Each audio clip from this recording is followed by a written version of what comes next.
Good morning, everyone. This is the recessed meeting of the Nags Board of Commissioners for Wednesday, April 15th, 2026.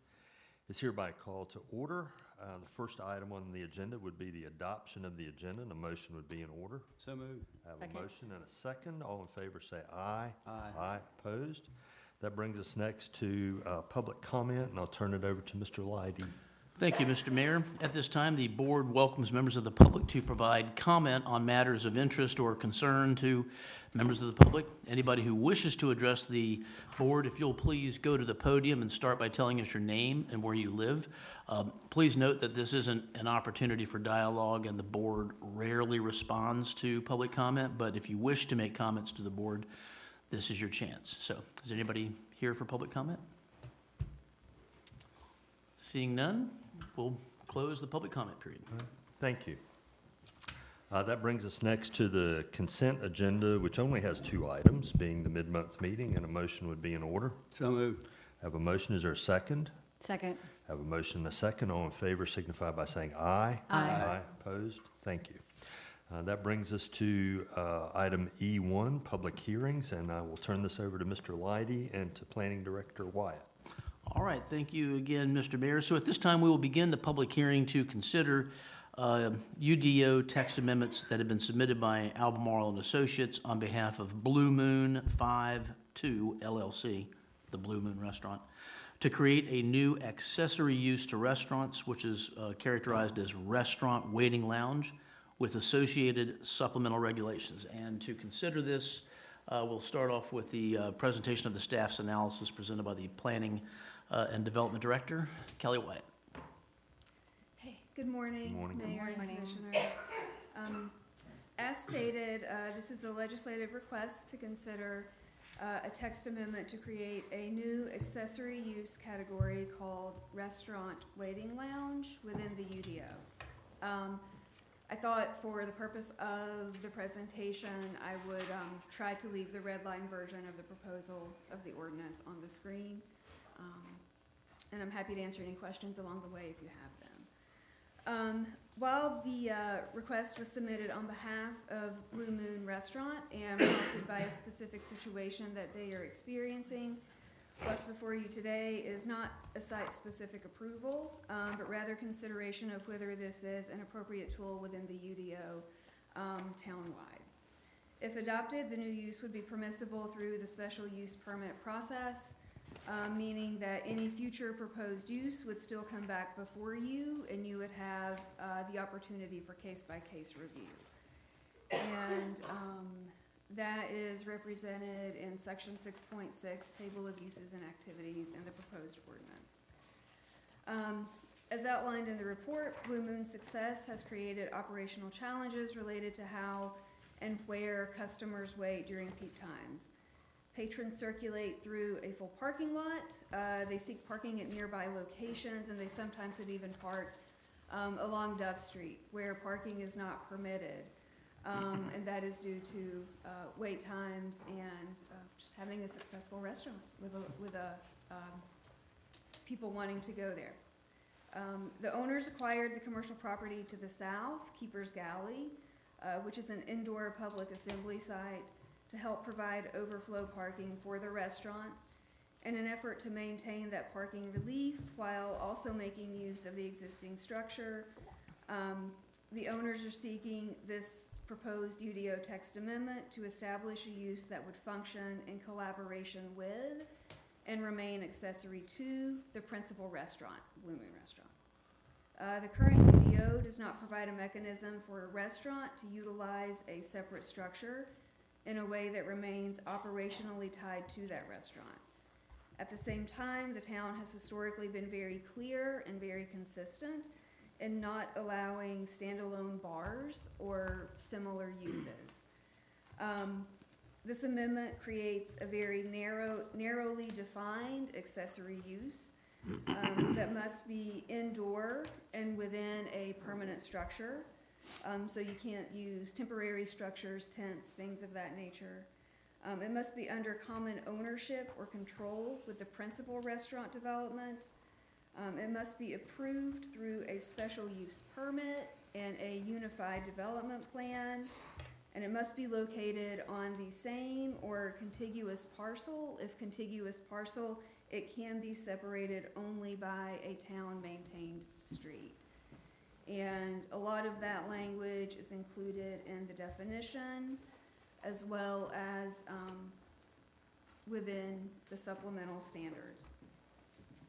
The intent is to provide a designated controlled space for patrons waiting to be seated.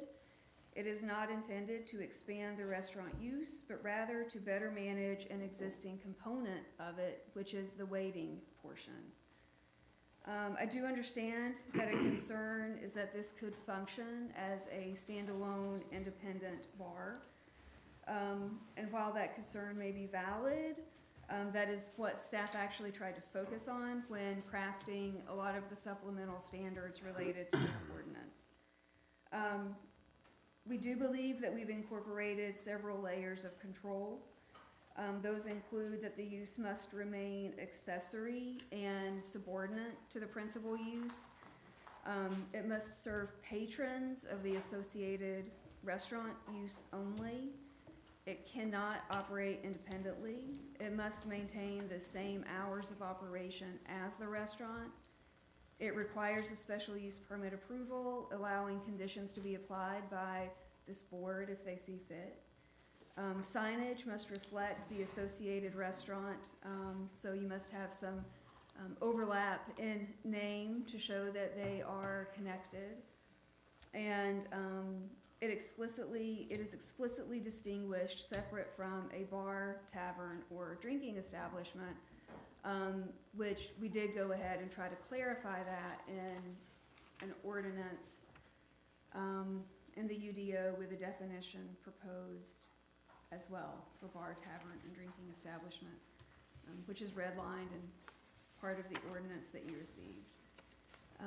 So while alcohol service may occur, it remains functionally and operationally part of the restaurant and not part of a separate principal use. From a parking standpoint, the ordinance requires that the square footage of the restaurant waiting lounge be included in the restaurant's total customer service area, and that's calculated at 1 parking space per 55 square feet of customer service area. That means any additional space is fully accounted for within the restaurant's required parking. This proposal does not create a separate demand. It consolidates and captures it within the existing restaurant use. From a regulatory standpoint, this provides more predictability than allowing a separate principal use that would generate its own independent parking demand. Another important component is that this is not a by right use. Each proposal would require a special use permit and the approval of a unified development plan, meaning the board retains full discretion to evaluate compatibility and impose conditions specific to each request. If there are operational concerns, hours of operation, layout, other factors, those can be addressed through conditions via the special use permit process. Staff also found the amendment consistent with the land use plan in managing intensity, maintaining compatibility, and supporting local businesses while minimizing the potential for nuisance impacts. Ultimately, staff views this as a narrowly tailored tool to address a known operational issue while maintaining the town's longstanding approach to not allowing standalone bars or drinking establishments. We also believe this amendment helps better manage existing conditions, such as parking, rather than potentially creating new impacts. The planning board reviewed this in March and unanimously recommended approval with some additional language related to connectivity.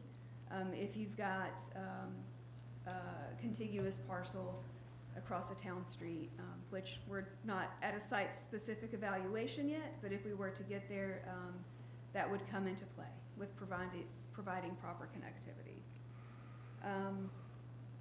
Staff is recommending approval as presented. Happy to discuss this further, answer any questions. The applicant is here. Jay Overton with Albemarle and Associates has submitted this on behalf of Blue Moon. restaurant. The owners, Scott and Melissa Shields, are here as well, if you have questions for them. And that's all I have. Happy to answer any questions if I can. Thank you, Ms. Wyatt. Does the board have any questions for Ms. Wyatt? I do. Yes, sir. Kelly, the provision, the definition, bar, tavern, or drinking establishment, I'm trying to parse out, like, those, it lists parts, like, no, I'm sorry, this is not the section, sorry. Let me get to the right paragraph I want to ask you about. Outdoor seating areas, patios, pergolas, gazebos, stages, bars, unenclosed gathering areas contiguous to and associated shall not be considered a restaurant waiting lounge and shall instead be regulated as part of the principal restaurant use. So that means if it's a seating area, it's treated as a seating area or as part of the customer service area under the ordinance? Correct. We have some restaurants here in town that have outdoor seating approved. One in particular has an outdoor bar.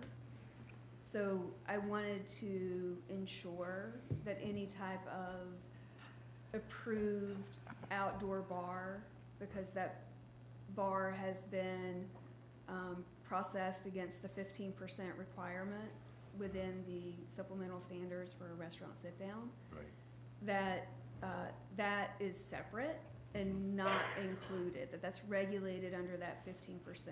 So any type of outdoor service areas on the principal site is falling under those requirements for the principal use Okay. and not the accessory. So under the current ordinance, without this ordinance that we're considering, let's say that one of those existing restaurants chose to have an accessory enclosed area that was calculated as part of the whole restaurant.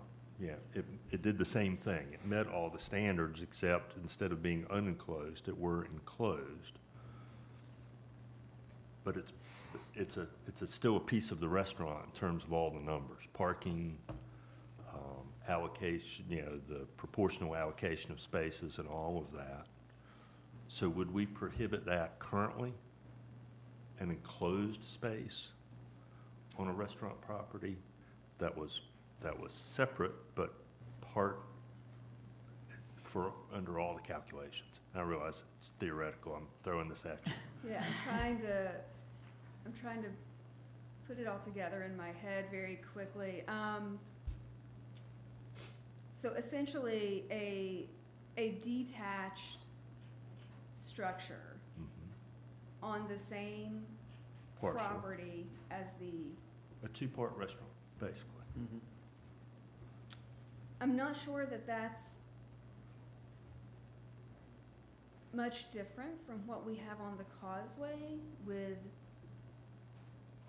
Sugar Shack and Okay. Sugar Yes, Creek. I right. realize that they now have two separate owners, Mm-hmm. but when this was approved, there was a text amendment there to capture two separate buildings. Okay, good. Yeah.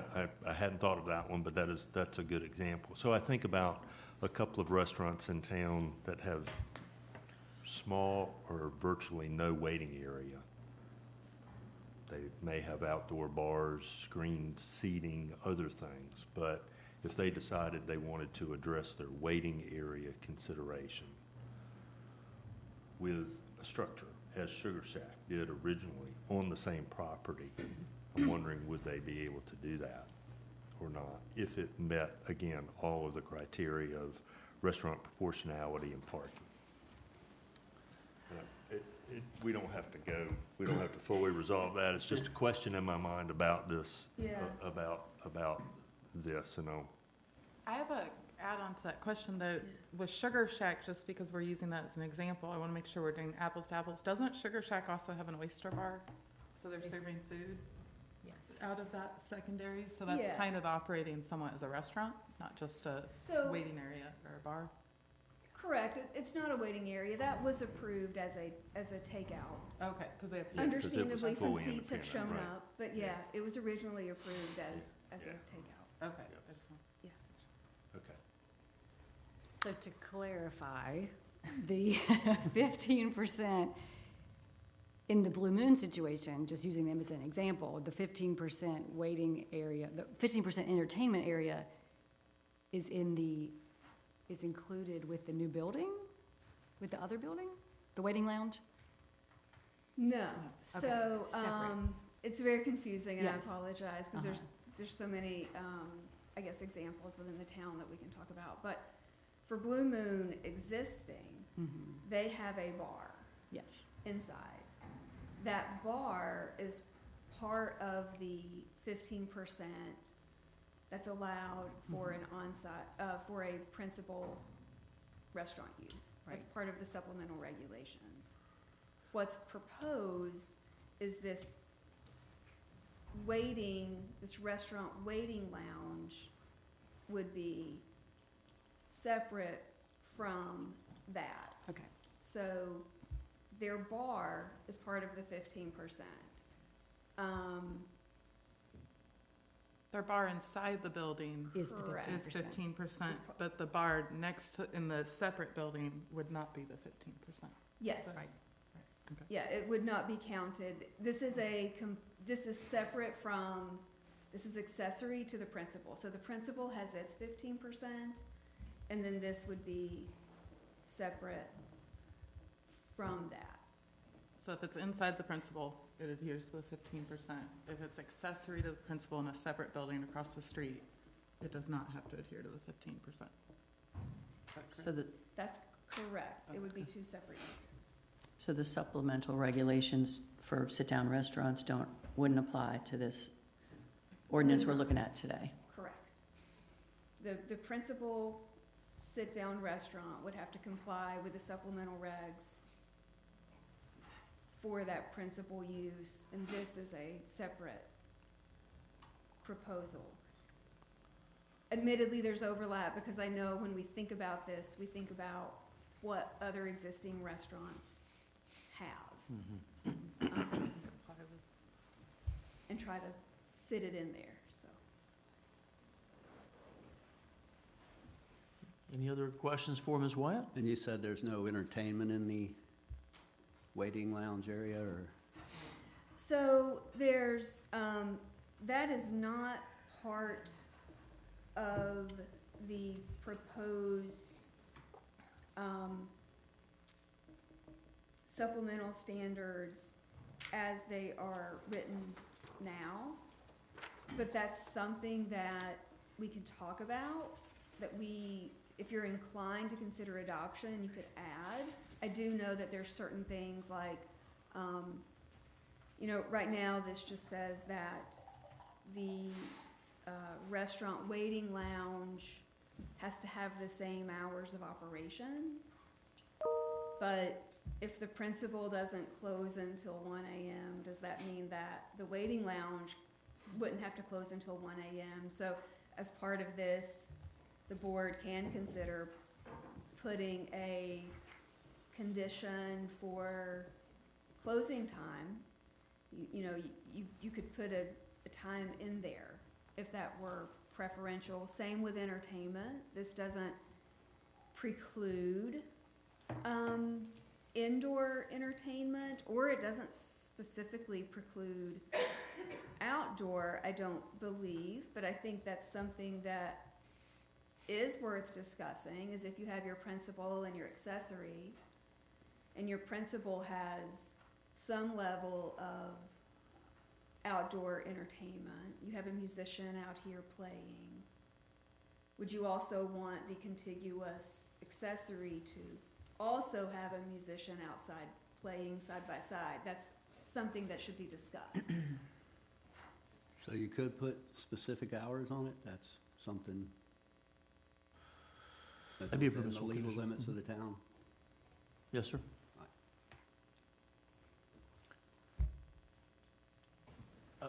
Other questions for Ms. Wyatt? Kelly, anything else you want to present?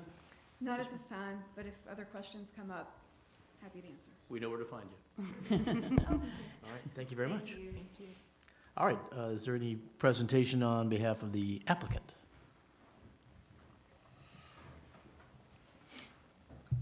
Good morning, Mr. Mayor, Commissioners. Congratulations to the ones of you who are seated here today that weren't seated here the last time I was here. And for those that are still remaining, same goes for y'all. Glad to see all of y'all. My name is Jay Overton. I'm with Albemarle and Associates, and here representing the Shields on this. It's probably one of the few times that I've had the opportunity to come and present something or speak on behalf of someone where their problem was a positive problem that we were having to overcome.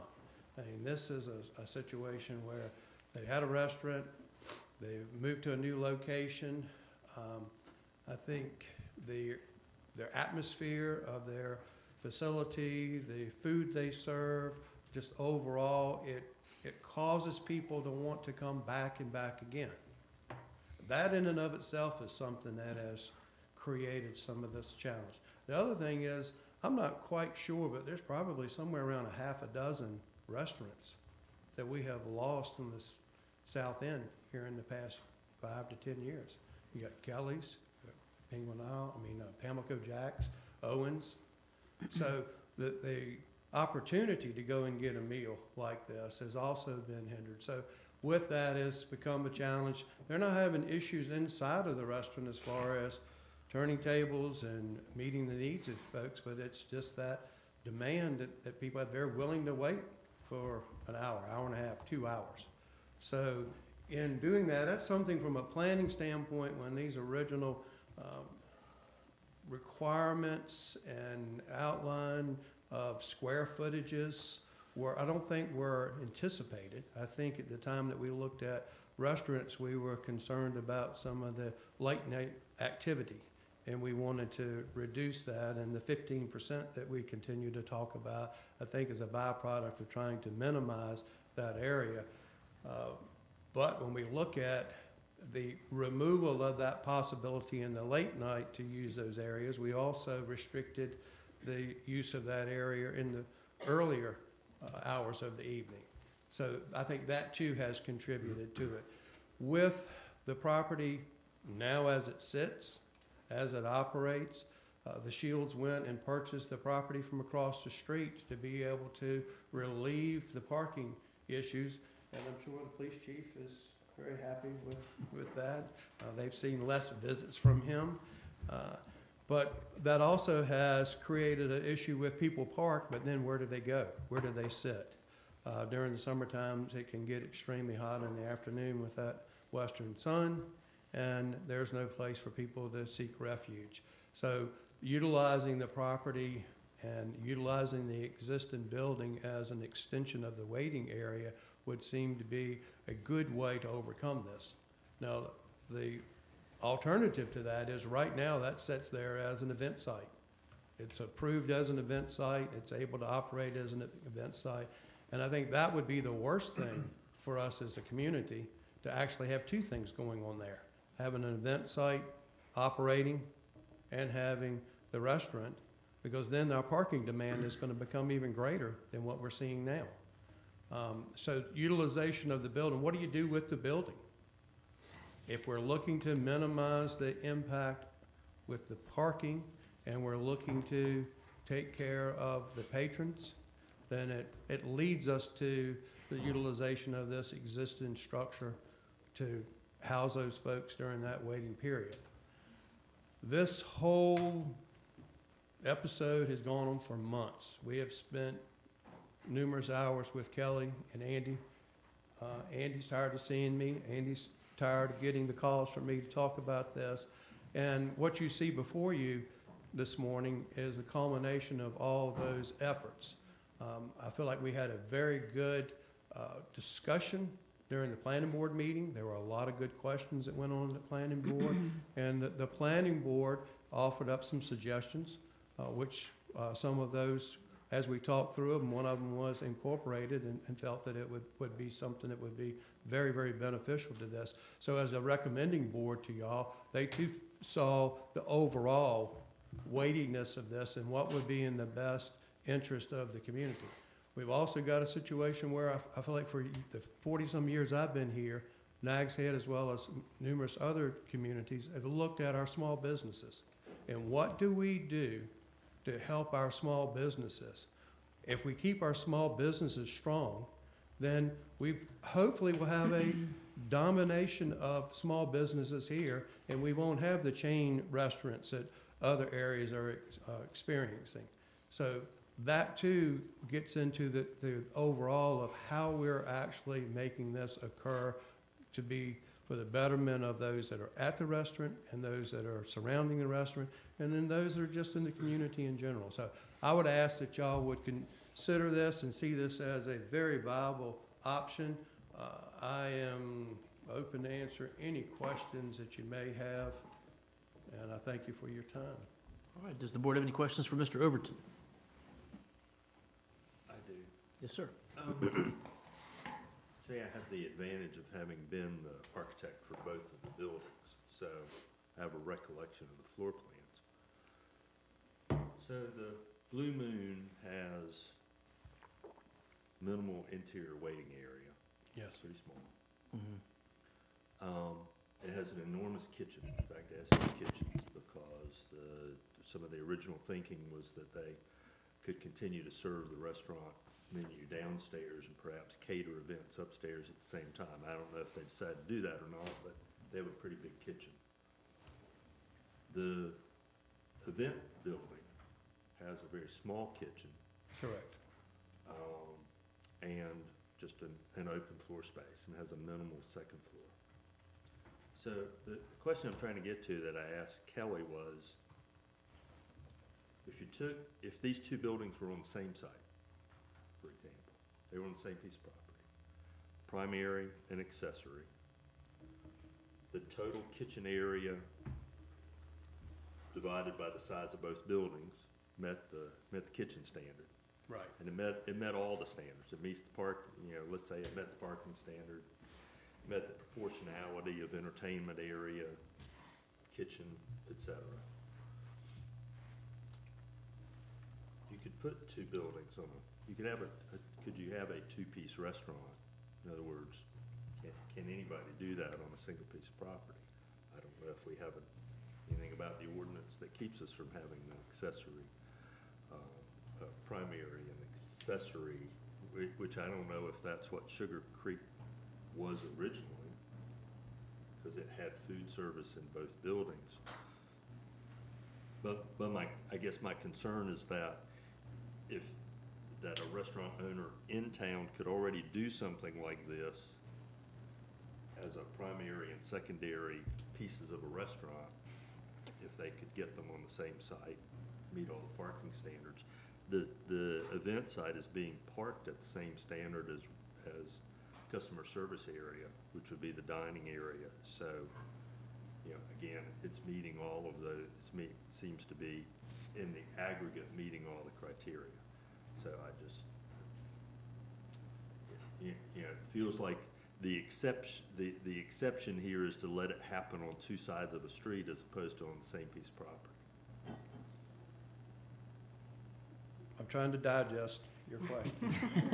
Do you mean Right. if the two properties were combined? Because right now, if you put that building on Blue Moon's current property. If they were combined. That's not big enough. No, I'm saying if they were combined. So again, it's an ordinance amendment. I'm trying not to think about one specific piece of property. I'm trying to think about other restaurants in town, and the Sugar Creek was a good one as one that had essentially, originally, as I understand it, two restaurants, both with food service, independent, on the same piece of property, meeting all the town parking standards, meeting all the health department criteria. Everything else happened. They were on the same site. Now they're on two sites with two separate owners. So it appears that under the ordinance that we had, you could have two restaurants with meeting all the criteria on the same piece of property. And I'm just asking the question, if you take these two buildings on two pieces of property in aggregate, if they were on one piece of property and not separated by a street, and all the numbers met, all the parking standards met, the proportionality of kitchen, the proportionality of entertainment area, and everything else met, would that be permitted? But in this, that wouldn't, if that street wasn't there, this wouldn't fly because this is 100% bar seating, not 15% entertainment. Right, but yes, but I'm saying that we have an applicant here that, if you look at it in the aggregate, is not doing anything different than another property owner, another restaurant owner who, if they had the space, could do exactly the same thing. They could have, as long as they met, again, within the two buildings, the kitchen, the bar, everything else, they could do that. They could have if they had a restaurant that had a small bar, big kitchen, dining area, and a separate building that had a tiny kitchen, huge waiting area, and it all added up with the you divide it by the area of the two buildings together, would it do that? And could you do that on one piece of property today without this ordinance amendment? But would that not exceed the 15%? That's where I get hung up. Right. Well, no, I mean, you would have to do that. I'm suggesting you do all of that in such a way that all the criteria are being met. So you're saying make But- 75% of those tables for food?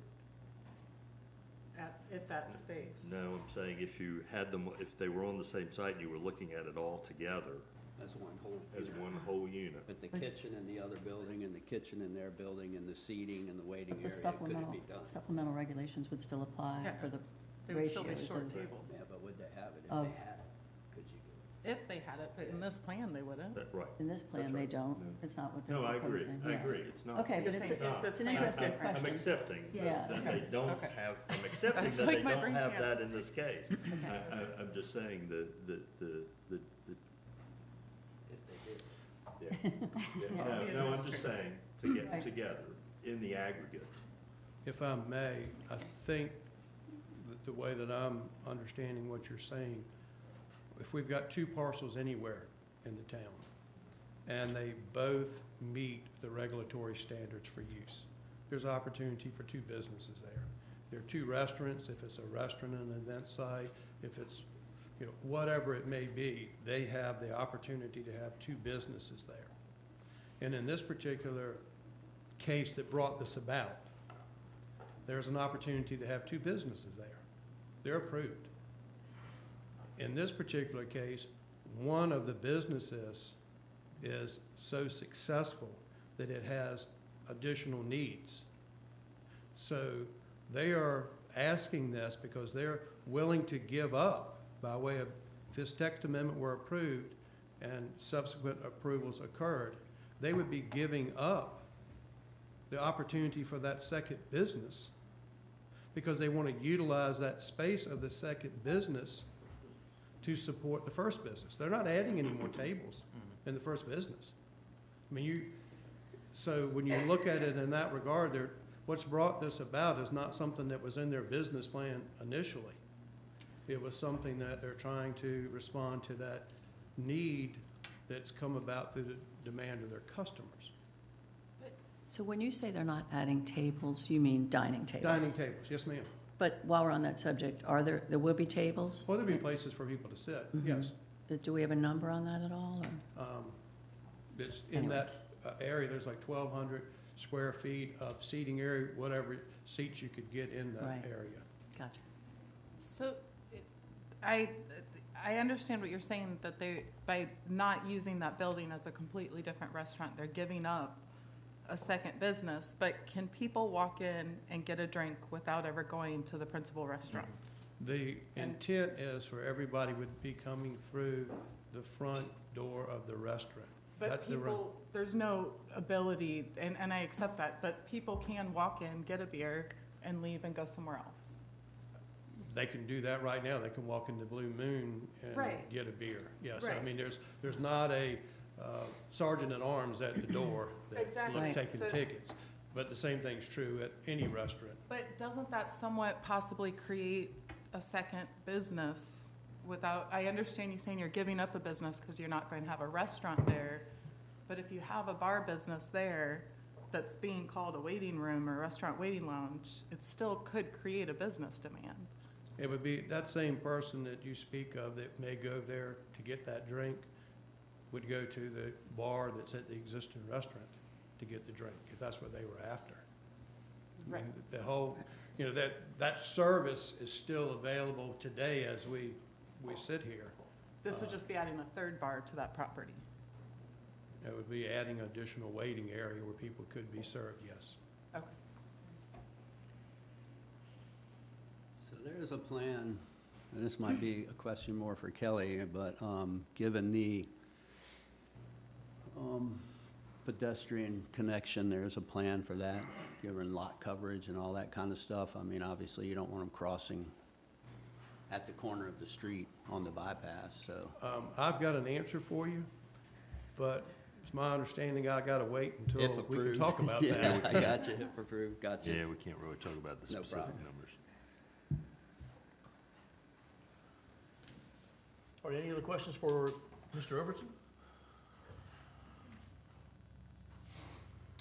The only other thing that I would say is that if we don't find a positive resolution to what's been presented, I'm not sure how we solve the issue. I mean, so we're trying to put forth ways to solve the issue. And staff, planning board, we've all, owners, myself, some of the other folks in my office, we've all tried to put our heads together to come up with the best way to address this situation. And this is what we've got. So if this is not agreeable, then I would hope that there would be some additional information as to how we solve it, because we've still got a parking problem and an issue with where people would wait for their meals. So thank y'all. Thank you, Mr. Overton. Does any member of the public wish to comment on this proposed text amendment? Does the board wish to receive any further information or have any more questions for Ms. Wyatt? I think I have a question for Okay. Kelly. I thought there was a pretty good chance there'd be some Yeah, yeah. questions after.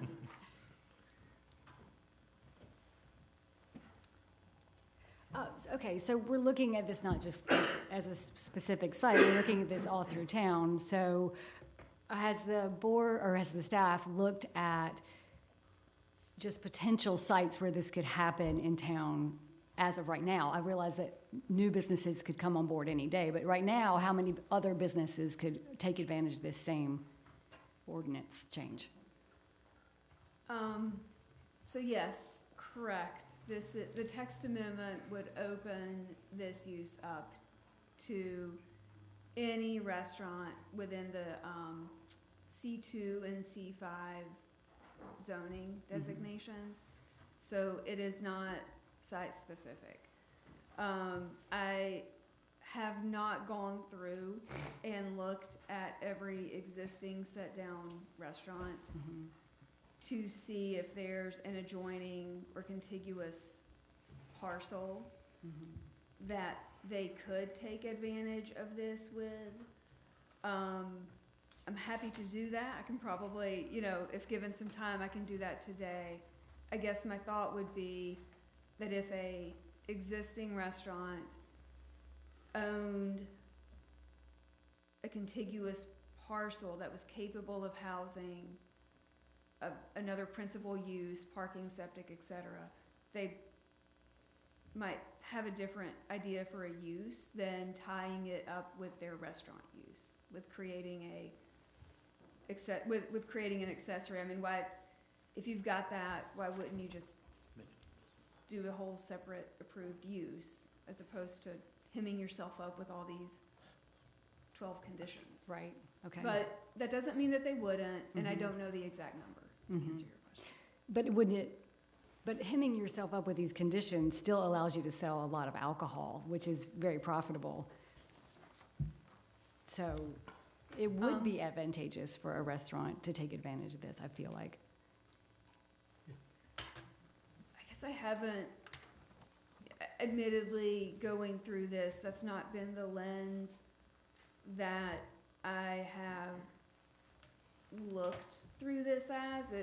With the Unified Development Plan, for me, if done properly and enforced, it would just be sort of an extension or a complement to the existing restaurant.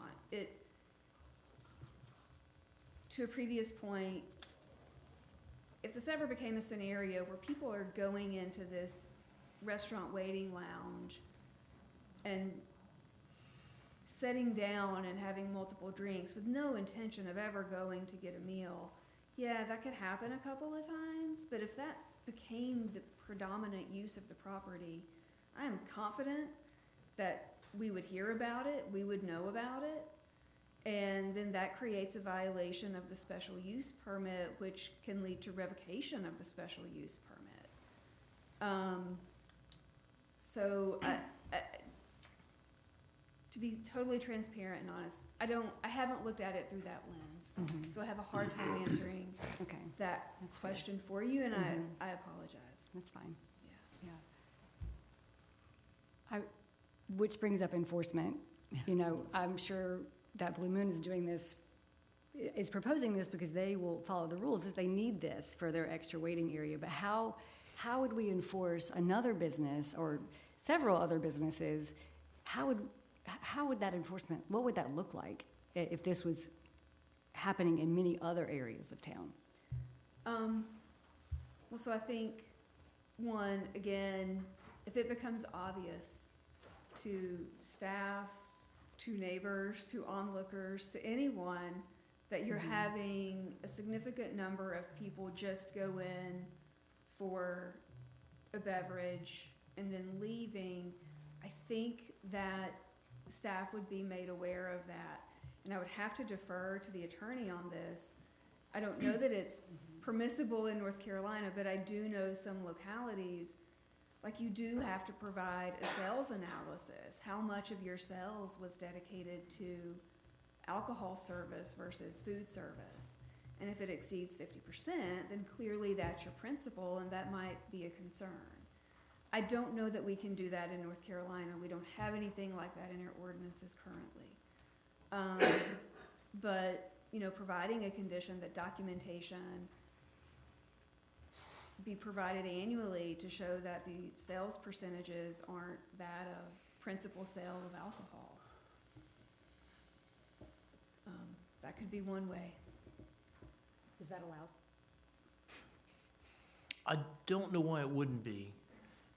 And it seems to me the primary way of enforcement would likely be observation. So having somebody go in and inspecting and observing what's happening and looking to see, presumably because there's been a report and a complaint, that a substantial percentage, whatever that is, of people that are going to the bar waiting area are going to the bar, having some drinks, and then leaving the site altogether. And I think if it became apparent that that was a primary purpose or a substantial portion of the business being done, I think you're right. You could go through the enforcement, Kelly's right, they could go through the enforcement process, and at that point, I think perhaps some documentation about sales, to the extent that that can be tied to people who are in one location versus both locations, would be just one bit of evidence that might be relevant in the enforcement process. Or that might be relevant as a defense, you know,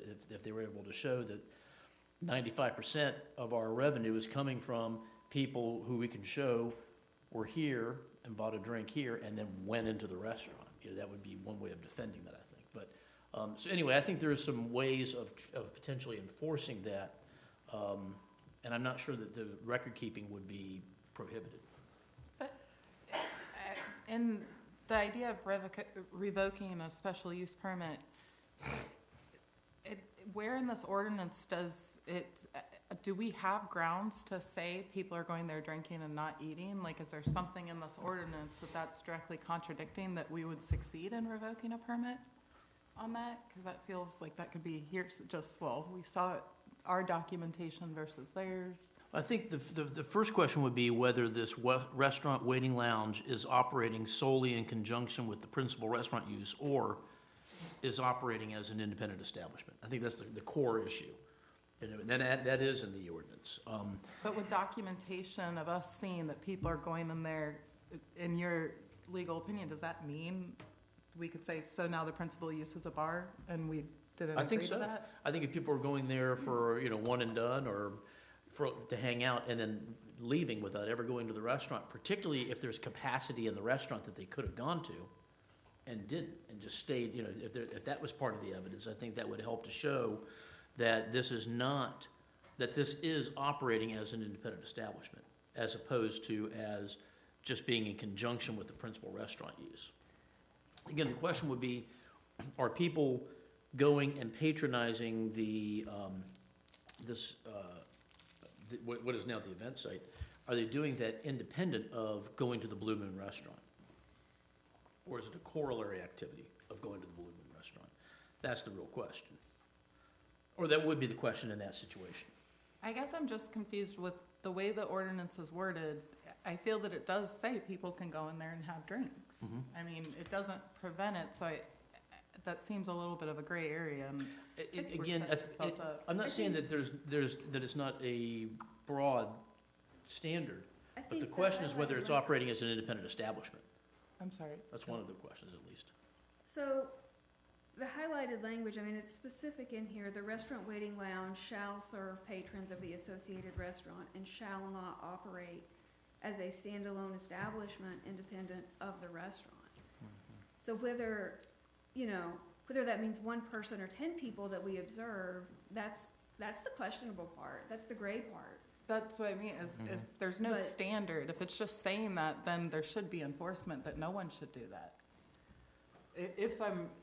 I don't see how it's not going to go 1 or 10, or it should be none if it's a waiting area. And I'm not saying that should be in there, without it in there, I don't understand how it's not a bar. Just because it says that, because it's so broad, or some sort of enforcement of that. And I don't know what that enforcement would look like. I'm not sure that I think that enforcement is even possible, but with this type of ordinance, when I see that, I don't understand how we can make sure that happens without something in place to make sure that it happens or doesn't happen. If that makes sense. It's just, I feel like I'm in circles. on this. It does, I guess I could liken this to absolutely every use within the town.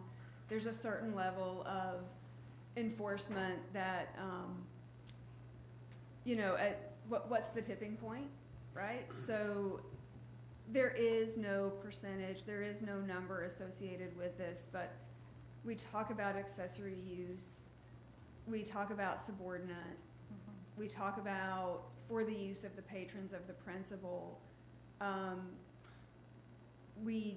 It's referenced multiple times in there. I do absolutely believe that it is within our capability, if we notice an issue or we notice a concern, it's first addressed with a notice of violation. You are no longer in compliance with your special use permit.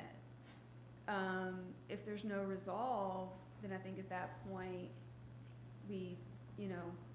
this documentation needs to be provided, sufficient proof needs to be shown, or we do have the capability to revoke your special use permit.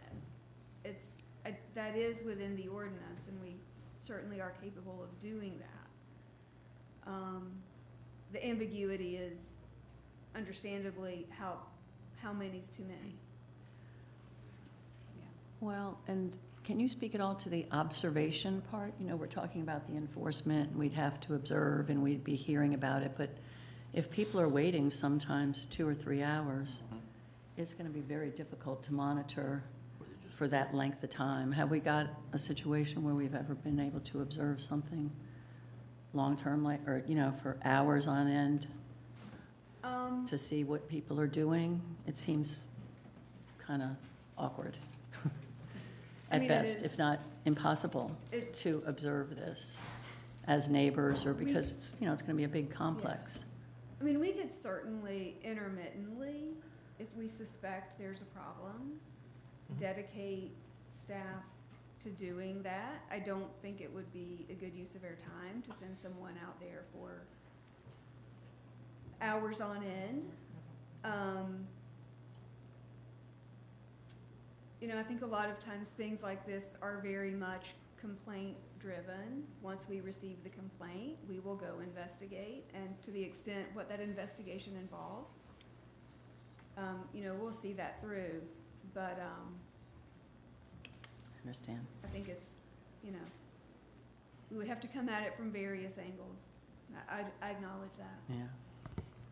I mean, I think one consideration for the board when drafting any ordinance is, and I think this is what folks are getting at, is it practical? And do you want to create an ordinance that sort of creates an impracticality? And what type of enforcement and monitoring do you really want to have of businesses? So if you create something that's more practical, then it doesn't create this need to have this level of oversight. And so, I mean, it is a consideration for an ordinance, I do believe. The practicality. Well, and also, because if a permit was ever to be revoked, the board has to hear, I just can't imagine trying to decipher what documentation is real and accurate and the practicality of it in such a big decision to revoke something. That's the Yeah. concern I have with that. All right, any other questions for Kelly? Or anything further from you, Kelly? No, sir. Mr. Overton, you have something further to add on those issues? I just wanted to try to respond to Ms. Lambert's inquiry on that. Everything that we're doing, I'd like to think had an absolute. When I bring you a subdivision to approve and it has a 25-mile-an-hour speed limit, I'd like to be able to tell you that everybody's going to go 25 miles an hour. And I would not want to have one of my subdivisions not approved because I couldn't guarantee that. But there are mechanisms, just like you talked about with regard to, if someone's going over the speed limit, there's going to be a complaint that is issued. And then that complaint would be followed up. So in this particular case, I would see the same thing being the case. There's going to be people who, if they're observing something that's not right, they may complain. The Blue Moon at the same time, and now I'm kind of getting off on another avenue here, but I mean, they have a standard that they want to continue to uphold. So they've got people in there that will be the monitors, just as they have in the other areas of the restaurant. So I don't feel like it's a scenario that would take on like a public park. We're not talking about a public park where we're going to approve something and there's no one there monitoring and anybody and everybody can just come in and do whatever they want to do. This is a business establishment that has a very high reputation and a standard that they have developed, and they plan on keeping it and elevating it. So with regard to this and the special use permit, I think that's where you get into the opportunity. This ordinance is passed, and then you're looking at each individual establishment. What is the reputation of that establishment? What is the reputation of, I think that's where you start looking at your special conditions and so forth, if there is some concern. But again, I'd love to be able to speak to absolutes on everything that we bring here, but none of it has an absolutely. But I think that's a good point that you brought up, and it's got everybody thinking, if you will. So thank you. All right, does the board wish to receive any other information about this proposed text amendment? All right, if not, we will conclude the public hearing at this time, and the board may begin its deliberations on the proposed UDO text amendment. All right. Thank you, John. A couple of thoughts about this, how to proceed, because there were some questions that raised that staff probably needs time to address about, Kelly was asked about other sites in the town that have the potential to do this, concerns about enforcement and how that might be handled. I'm also aware that there's been discussion about, and I can't remember if it came up this morning, about,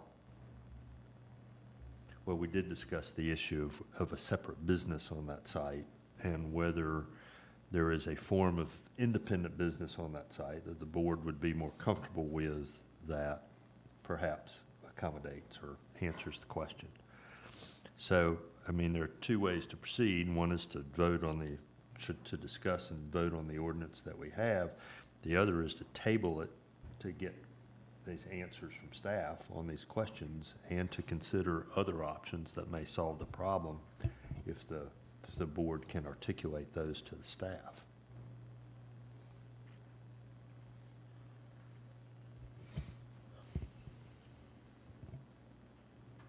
Well, I can start a discussion. Sure. I really want to help this specific business, but that's not what I'm looking at right now.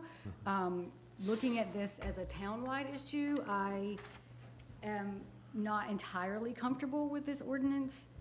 I think that the restaurant waiting lounge too closely resembles a bar, and we don't allow bars at present. So that is just one concern I have. Another concern is that looking at this town-wide, we just don't know who could come along and also do this. We know that Blue Moon is reputable, but we don't know if somebody else is reputable. And are we allowed to issue special use permits based on somebody's reputation? So I don't think that would be a fair way to look at a special use plan. I don't see how to be fair with that. And another thing that just kind of doesn't sit 100% right with me is that this is allowing, even though it's a separate building, it's allowing one business a much greater percentage of area to have bar sales than other restaurants are allowed to have. And what would not, a new restaurant coming to town, why would they not want that same percentage, even if it's in the same site? It just has a feeling of unfairness to me. So while I want to help and I want to look for a solution, and I'm willing to look at some ordinance changes to find a solution for them, but this ordinance as it's written, it has a few too many concerns for me. Thank you. Others? I have some notes. I apologize. I'm going to read from some notes because there's a lot of things here and I don't want to miss anything. But like Commissioner Harrison, I do have several concerns with the ordinance, but my largest concerns come down to fairness, consistency, and unintended consequences. I struggle with the basic premise and the terminology. If a person can walk into this space without any idea of enforcement, order a drink, stand, sit, socialize, then functionally I feel that this is a bar. Calling it a restaurant waiting lounge doesn't change how it operates in practice. This ordinance also directly undermines our existing restaurant standards, particularly the 15% limitation on bar and entertainment space. Right now, restaurants are required to ensure that the majority of their space and seating is dedicated to dining, not drinking. But under this ordinance proposed, a restaurant owner could acquire an adjacent parcel, even across the street, and create a separate structure that is effectively 100% bar seating. So on one hand, we strictly limit existing restaurants with 15%, and then with this ordinance, we would allow a new structure with no meaningful limit at all in terms of bar seating. And I don't feel that that's consistent, and it creates a clear loophole around the intent of our current ordinance. Effectively, it also creates an uneven playing field, as Commissioner Harrison mentioned, because only a small number of restaurant owners, those with the financial ability and available land, would be able to take advantage of this. Meanwhile, existing restaurants that have followed these rules would be at a disadvantage. If I were a current restaurant owner operating under the 15% rule, I would feel very unfairly treated watching another business build a bar that could effectively be 100% bar seating right next to them. I'm also very concerned about the broader townwide impact. When I did take time to look at this through the GIS lens, there's multiple properties in Nags Head where this could realistically happen. The cumulative effect could be several large restaurant waiting lounges throughout the towns that are functioning as bars, creating an overload of enforcement for our staff. Many near residential areas that, in fact, when I looked at it, if some of these restaurants, just half of the restaurants took advantage of this, we could end up having more bar seating in Nags Head than we have restaurant seating. And I don't know if that's the intent, but that's what this could definitely create. If our policy goal has been to limit standalone bar types, this ordinance moves us in the opposite direction. It opens the door to significantly increasing bar-style seating across town without actually calling it that. This ordinance, to me, doesn't create a new use, it creates a workaround, and it creates a workaround with something that we currently restrict. And because of those concerns and a lot of the others that we've discussed, I have a hard time supporting this. Thank you. Bob? Well, I get what you guys are saying. Full disclosure for anybody that might be watching, I do own a restaurant. I did buy a lot next to it for parking. I mean, when you're talking about 2-hour waits, I don't think the parking standards were designed for 2 and 3 hour waits. We have lost a lot of restaurants in town, and it has, you know, put a burden on the restaurants that are still here, especially the successful ones. And the burden of having this is the waiting area is just constricted. And when your waiting area is very constricted, it creates a large crowd inside your restaurant. And that makes it hard to serve people, makes it hard to get around, makes it hard for people to get a drink. People stand at the door with the door open because they can't get in. Flies get in the restaurant. The AC works overtime. I mean, it just creates all kinds of difficulties and all kinds of problems. And I get it, and I get what they're trying to do. I mean, I bought a lot. They bought a building. They got a building, so they're trying to do something with their building, and they definitely don't want to tear it down. So I understand that. Would it be a standalone bar? I'm not sure. I'm not sure if they're, I got a feeling, I mean, they're on a wait at 5 o'clock at night. So the other building is going to be on a wait at 5 o'clock. I mean, they're both going to be full. So, and you can go into any restaurant in town, get a bar, get a drink, get a beer, get a drink, get whatever you want, and you don't have to eat, So you can do that anywhere. And I mean, maybe this isn't the ordinance to approve. Maybe it is. I mean, I'm kind of in favor of it. I don't know. I get your points. I see where you're coming from. I see where they're coming from. They're trying to do something to enhance their business, to help their parking, and to help their waiting area. So, I mean, that's kind of where I stand. I appreciate the comments of all of my fellow board members, and I echo many of them. I guess for me, and Mr. Overton, good to see you again too.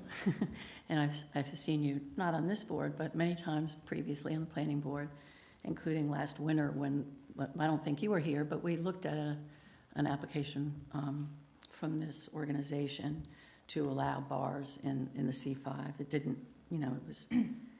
We didn't follow it all the way through, but we looked at it on planning board last winter. So this seems to me, I understand that it's a workaround of sorts, and I appreciate the fact that staff and the applicant have worked so hard. But I guess what it comes down to is that the specificity of this amendment is a real concern to me. Overall, does this amendment meet the development needs of our entire community? To me, regards parking, I guess I see it a little differently. To me, parking is self-regulating to some degree. I mean, if you give people a place to wait, if you tell me there's a 2 or 3 hour wait, even if I can go here and sit and have drinks, I'm probably not going to wait 2 or 3 hours. So it seems to me that this is kind of just, you're still having a lot more patrons on the premises for, theoretically, I guess 2 or 3 hours. And no, we wouldn't be able to enforce whether they were ever going in the restaurant, whether they give up waiting, and those sorts of things. But I guess I have questions about whether this is really a solution to the parking problem. It would keep people on the premises doing something, I guess, I agree that this amendment would lead to this happening in other parts of town. And I see the same thing. I think Commissioner Lambert mentioned that, are we going to create several large complexes throughout town? And what impact, you mentioned small business, we all support small business. But what impact does this have on other small businesses, people without the resources or the space to buy property and have this opportunity for them. So I always like to consider how it affects everybody in town. I'm not in favor of creating, I recognize, speeding, of course, speeding is a law, right? So you have a really great built-in enforcement mechanism. But this is going to be very difficult to enforce, and I realize that, but many things in town are complaint-driven. This one's going to be really hard to know what's going on. And then we're putting future board with the special use. I personally would like to see us always try to look holistically at the town rather than more and more special uses, which put future boards in a situation of having to be up here making really difficult decisions. I wish Blue Moon all good success. They're a huge asset to our town. I don't want me or anybody else up here to have to decide, oh, we need to, look at this special use permit. It's not working out. And then, it's the classic camel nose under the tent. I think that's about it, that's it for me. Thank you.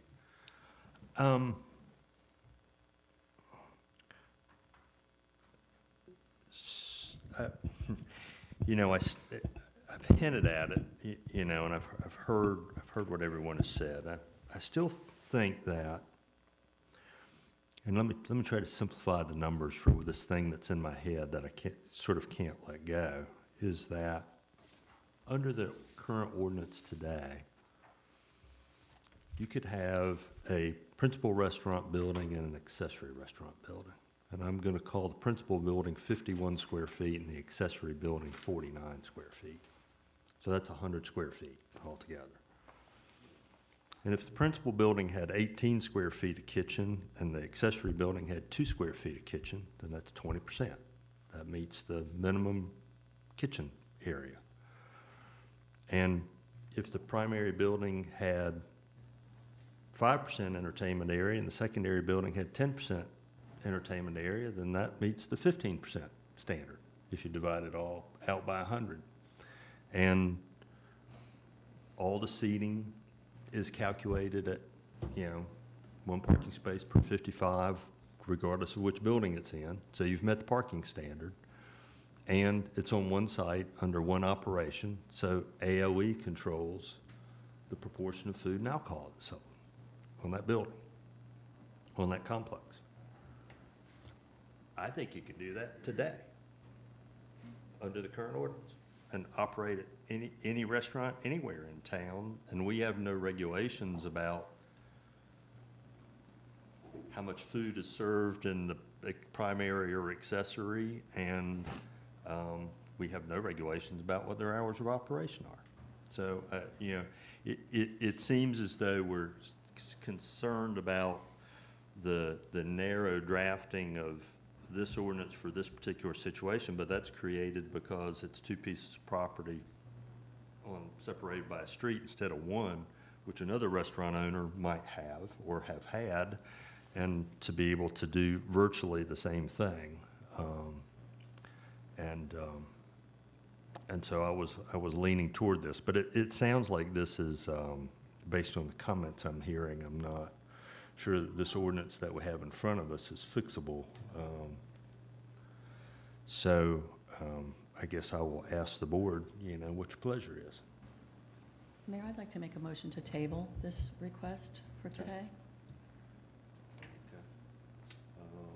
And With which request to staff would we make? well, I don't know if we need to, I think we started there, you started there with this possible suggestion, and then we got talking. So I don't know if we need to discuss again and be specific with everybody about the things we'd like to consider. Well, we at least know we have some questions that Kelly Yes. is aware of. Okay. So, but I don't know, but I make that motion to Okay. table it. Well, all right, do I have a second to table then? I'll second. Okay. If I may, I recommend that the motion to table have a duration on it. We don't want to table it indefinitely, and I don't think that's the intent, but I think maybe give staff a time frame, whether it's 30 days, 60 days, 90 days, to bring back whatever revised proposal y'all want to consider.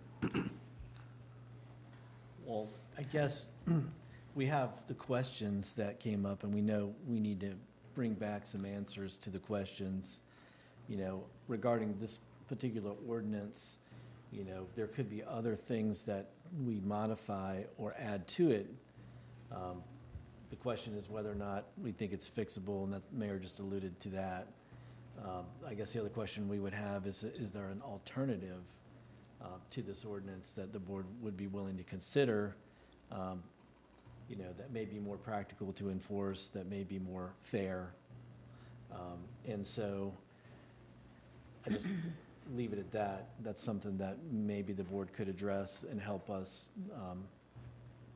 figure out a pathway. Well, Could we, yeah. oh, I'm sorry. You go ahead. Could we consider a modification? I mean, Nags Head prohibits bars, what we've defined as bars, drinking establishments and, you know, nightclubs, I think is referenced, or night. Could we look at a modification of that provision, perhaps for lounges? You know, we're talking about a waiting lounge, a restaurant waiting lounge, perhaps for lounges townwide that would allow this very successful business and perhaps others to benefit. And then we could, I assume we could impose restrictions that would prevent it from turning into something that has been a long-standing policy that we're not interested in, which is bars and nightclubs. For the benefit of the public and for this board and for staff, by bars and lounge definition, bars means liquor, full liquor bar, and a lounge means beer and wine, correct? Right, Or- that's my thinking. Well, I think we'd have to but- make some definitions. Right. Okay. You know, And I we- mean, right now, the definition of bar would include all of those things, Okay. you know, but I think there are circumstances where communities start to create a differentiation between places that serve liquor and places that serve beer and wine. And we currently allow microbreweries in our towns, which can serve beer and wine, just not liquor. Okay. And an ordinance like this would give us the flexibility, I assume, to establish other things regarding hours and some of the things we've been talking about relative to this special use. Yeah, I mean, the But it would supplemental apply to- standards right. would be something that, you know, we would do with any Work on. ordinance, you know, and, you know, when we talk about bars, you know, it's an interesting discussion. I've thought a lot about this, you know, and there's probably folks out there that know more about why we do this than I do. But, you know, I know just from my history of observations of the town, you know, the nightclub was sort of the most egregious thing that I always thought we were trying to sort of prevent. And I believe that's probably why we have the 15% standard. You know, because you didn't want a place that became, it's like once the restaurant turned over, then the whole place became, you know, just a pumping nightclub, and then people were consuming alcohol till 2 a.m., and then the police are there every night, and there's noise and parking and violence, you know, I mean, which is Right. something that I'm sure folks here could tell you a lot about. None of us want that. But, you know, what happens after a certain hour is typically what's most problematic, you know, and for something that's like a nightclub. So that's one thing, probably the biggest thing. But then beyond that, just having a place that serves beer, wine, or liquor, you know, sort of making a differentiation between the severity of problems that might originate from those types of places. All those places had entertainment though, correct? Like late night. The old places, yeah. Yeah, They all late had night. entertainment. Right, yeah. right, right. Well, this wouldn't have entertainment, but.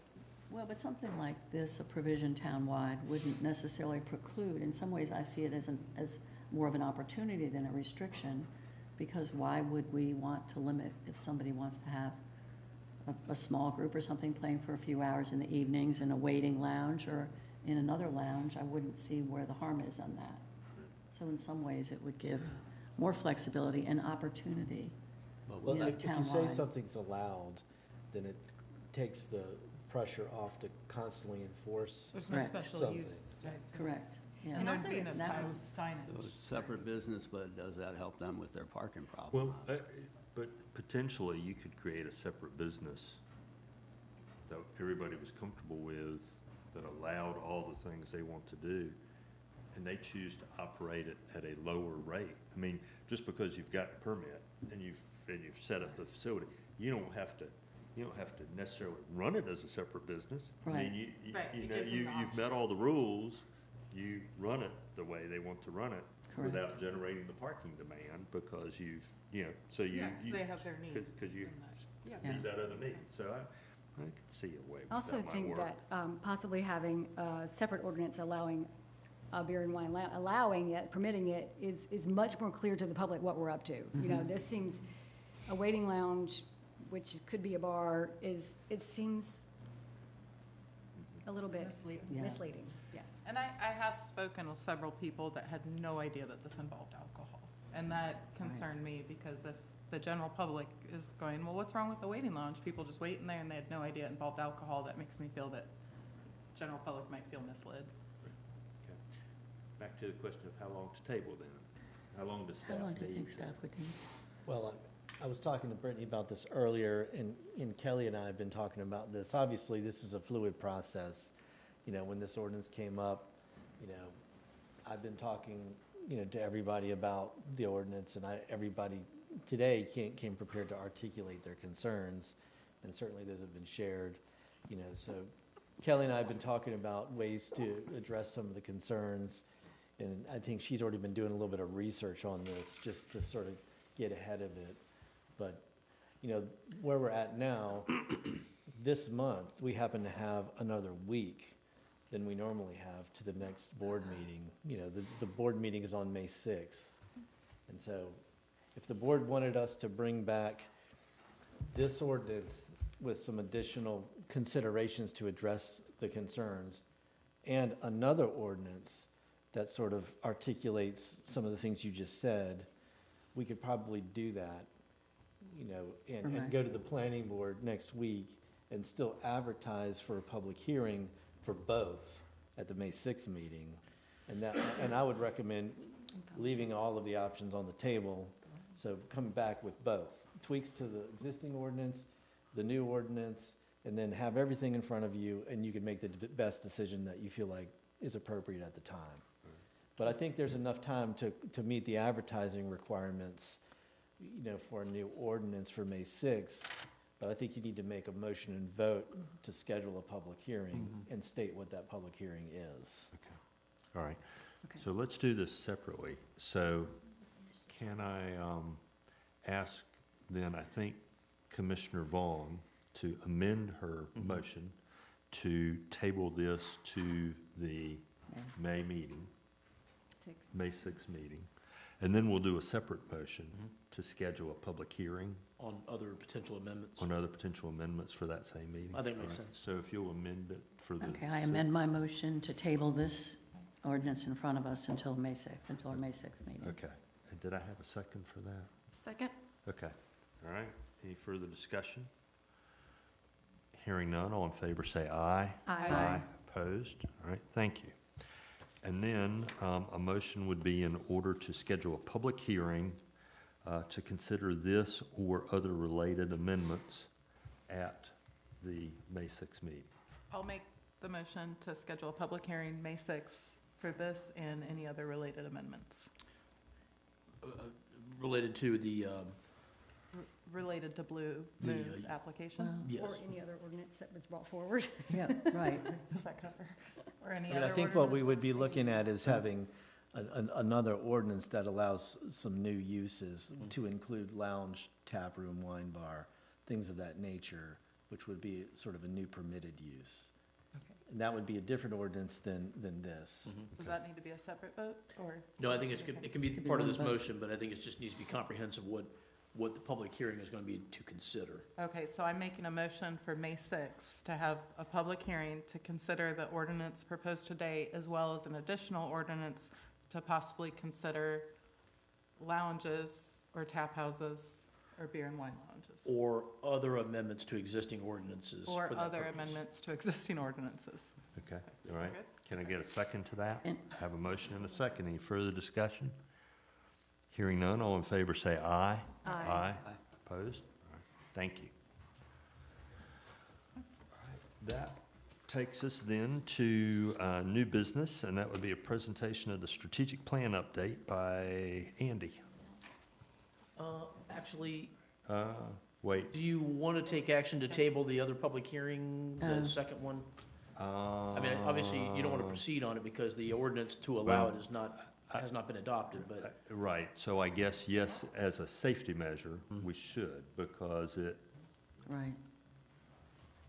Because we wouldn't be able to do it. we wouldn't be able to do anything with it if in the circumstance that we were to consider this amendment modified in some way and decide that was the way forward instead of the other way forward, we need to be able to consider that site plan. So yes, then I guess a motion to table the special use permit site plan on behalf of Blue Moon to the May 6th meeting. Is that a motion I can second? Yes, I will make that as a motion. Second. I have a motion and a second.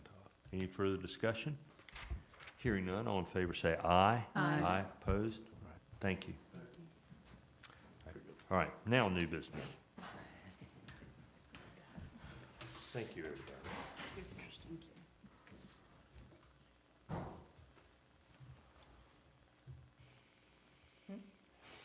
Ready? Yeah.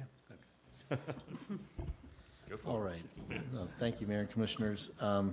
Just want to thank the board and staff for all the time and effort they've put into the strategic plan. Just for the public's sake, we had a board retreat back in February. I believe it was February 26 and 27, where we discussed a lot of different things, but one of those things was strategic plan, which is something that we've been working on for many years. I believe in the strategic planning document, it talks about the origination of the strategic planning going back to 2021. And we've had several facilitated retreats since that time. You know, during the first few retreats, we talked about the town's vision statement, the mission statement, you know, some of our goals and values. And those things were sort of crafted at the time, readopted, and put into the strategic plan. As time has gone on and we've made updates to the plan, the vision and the goals and the mission statement have always stayed fairly consistent. And I think that's one of the interesting things about this process and about the town and the boards that we've had is I believe that there's been sort of a broad consistency amongst different boards about the vision for the town and the direction of the town. And I think that speaks to the nature of the spirit of the town and how the people feel about it. And the vision is fairly clear. And so, you know, we haven't seen situations where we do a strategic plan and then a new board comes in and sort of upends everything and we end up with something completely different. I don't feel like that's the case. And I think that's a great thing because then we all share the same vision and we see the continuity amongst different boards. And so, you know, I think that's reflected in this plan that the board discussed at the retreat. We see that consistent vision. You know, if we get into the plan, you know, you see some things that look familiar because they were in the previous versions of the plan. And we have our mission statement, our vision statement, which haven't changed. We have our goals, which haven't changed. So what has changed are some of the action items, really. And a lot of the action items look similar to what was in previous plans. Some of them are slightly modified, and then some of them are new. Obviously, we've accomplished some things, and so those things sort of become business as usual. And so with this version of the plan, you can see on the screen, previous versions, we had a little bit less detail in here. We've tried to add detail in this version of the plan. So what you'll notice is in the table, there's a new column that says description. And we realize that when we're communicating to the public, we need to be more specific about what we're talking about. A lot of times the public won't know what we're talking about when we say update the water rate structure. Yeah. You know, and so we've added some information to help people understand what that means. And so you see that description column that's been added. And then as we go through the plan, there are some things we talked about at the retreat that have been completed or have become part of the sort of ongoing or routine business. And so we decided with this version, we would keep those in here just so the public can see it, but we've sort of broken it out into a separate table to recognize that it's done, and that was an accomplishment. So, you know, we kind of go through this, and I won't necessarily go into describing each of these action items. You know, I know the board has gotten this, they've had a chance to review these items, and then we also have, at the end of the plan, a table which looks at our priorities, and what we tried to capture were the things that the board said would be priorities for the coming year or more. So those are on page 18. So with that said, you know, it's interesting because as we go through time, we learn what works and what doesn't work. We learn how to be more specific when we need to, or more broad when we need to. And then sometimes our goals and our action strategies change because we have to be opportunistic when opportunities arrive. And one example would be the grant funding that we've been pretty successful with. You know, over the last 5 years, there's been a lot of that has sort of been presented to us. And it's caused us to change our focus a little bit because we have to take advantage of those things when they present themselves to us. And so that's where I think the public might see a little bit of change in the plan and the action items over time is the opportunities that we get presented with. So just want to make that note. With that said, you know, we have a website that was created with the last version of the plan that makes this a little bit more of an interactive document. And we've updated that, and we're ready to make it live once the new plan gets adopted. But that has links to things that will help people go and research what the town's doing, like when we reference our comprehensive plan, or you know, we have a status report we normally do for the board each year to talk about the progress of the plan. This website will allow people to link to these external documents and read a little bit more about what's going on. So that's something that Brittany and Roberta have already been working on and are ready to launch whenever this plan gets adopted. But I guess what I'll say is we'd like any feedback from the board on whether this reflects your priorities and whether these action items capture what we discussed, and also whether you have additional things you'd like to add. But this is really presented for your review, presented to the public to see what the town's up to, and welcome any feedback. So thank you. All right. Thank Thanks, you, Andy. Andy. A couple of things about this. You know, I think this does reflect the discussion. It's interesting to have a couple of days boiled down to, you know, a few action items. I want to thank the board and staff and our facilitators. And all, you know, we had a lot of staff participate in those meetings over the couple of days for the work that they put into this plan. You know, I get to talk to other mayors and the county board chair, and I get to be at meetings where I see other community leaders. And this kind of strategic thinking is unfortunately rare. You know, it's surprising the towns and counties that don't do anything like this. And Interesting. I understand we have a lot of resources, but you would think in a place with fewer resources, this would be even more important. And yet you don't see it. And so I'm appreciative of the fact that we get to do this, and that we do commit ourselves board by board to a vision and a strategic plan. I mean, I think the discussion we had this morning, the richness of that is a reflection of, you know, how we work as a town and how we eventually come to consensus, and we keep, you know, we all keep moving forward. And the town, as we know and love it, is protected ultimately. And so I think this is really important work, and I just want to say I appreciate it. No, I agree. It's great to have this tool. You guys have done a great job with it, and when I get questions about stuff that, Right. people want more than you have time to answer or anything like that, you can always direct them to this website. know so. every little Or detail, you every might not minute. know them, but you're supposed to. We can get this out together and look at it, but I think it really, the public interface is wonderful. Yeah, That, it's you know, really and I nice. appreciate everything that staff does on that, because it is out there for people to know about. So the transparency is critical Yep. in making it easy for people in several ways to find out what's going on, keep in touch. Yes, I didn't know I was taking it for granted, but I was. And, no, it's been hugely helpful too, just as a new board member, to have it all just laid out. Here's what we're doing, and it's very organized, and everybody's had a lot of input, and I really appreciate that too. I really appreciate all the work that's gone into this, and especially the consistency from prior boards to this. It's really nice knowing that we're on the same path, and I'm proud of that consistency and the hard work that went into it from our staff. Yeah. Yep. All right. Very good. Thank you, Andy. Well, I guess. So we need a motion One to- of the things we would ask is that if there's no further changes, you could consider adopting it today, or certainly if you want more time to think about it, we could put it on your May agenda. It's really up to you at this point. We'll probably suggest having another retreat in the fall, so not so late next time.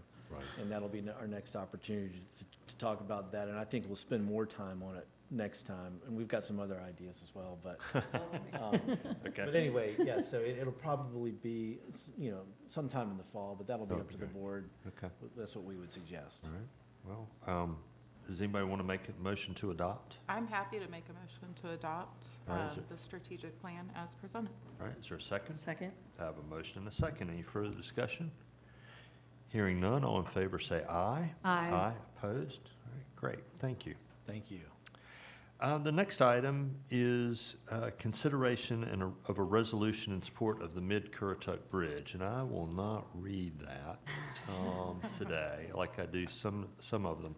I will tell you, this came up during the last luncheon of the mayors and the chair of the county board, and it was discussed in passing, and then I saw that the county had adopted a resolution.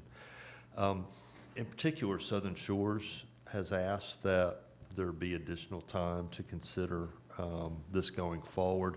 I think, did everyone get, there was a letter, I think, from a Southern Shores resident? I didn't Did get that that. only come to me? Mm-hmm. Anyway,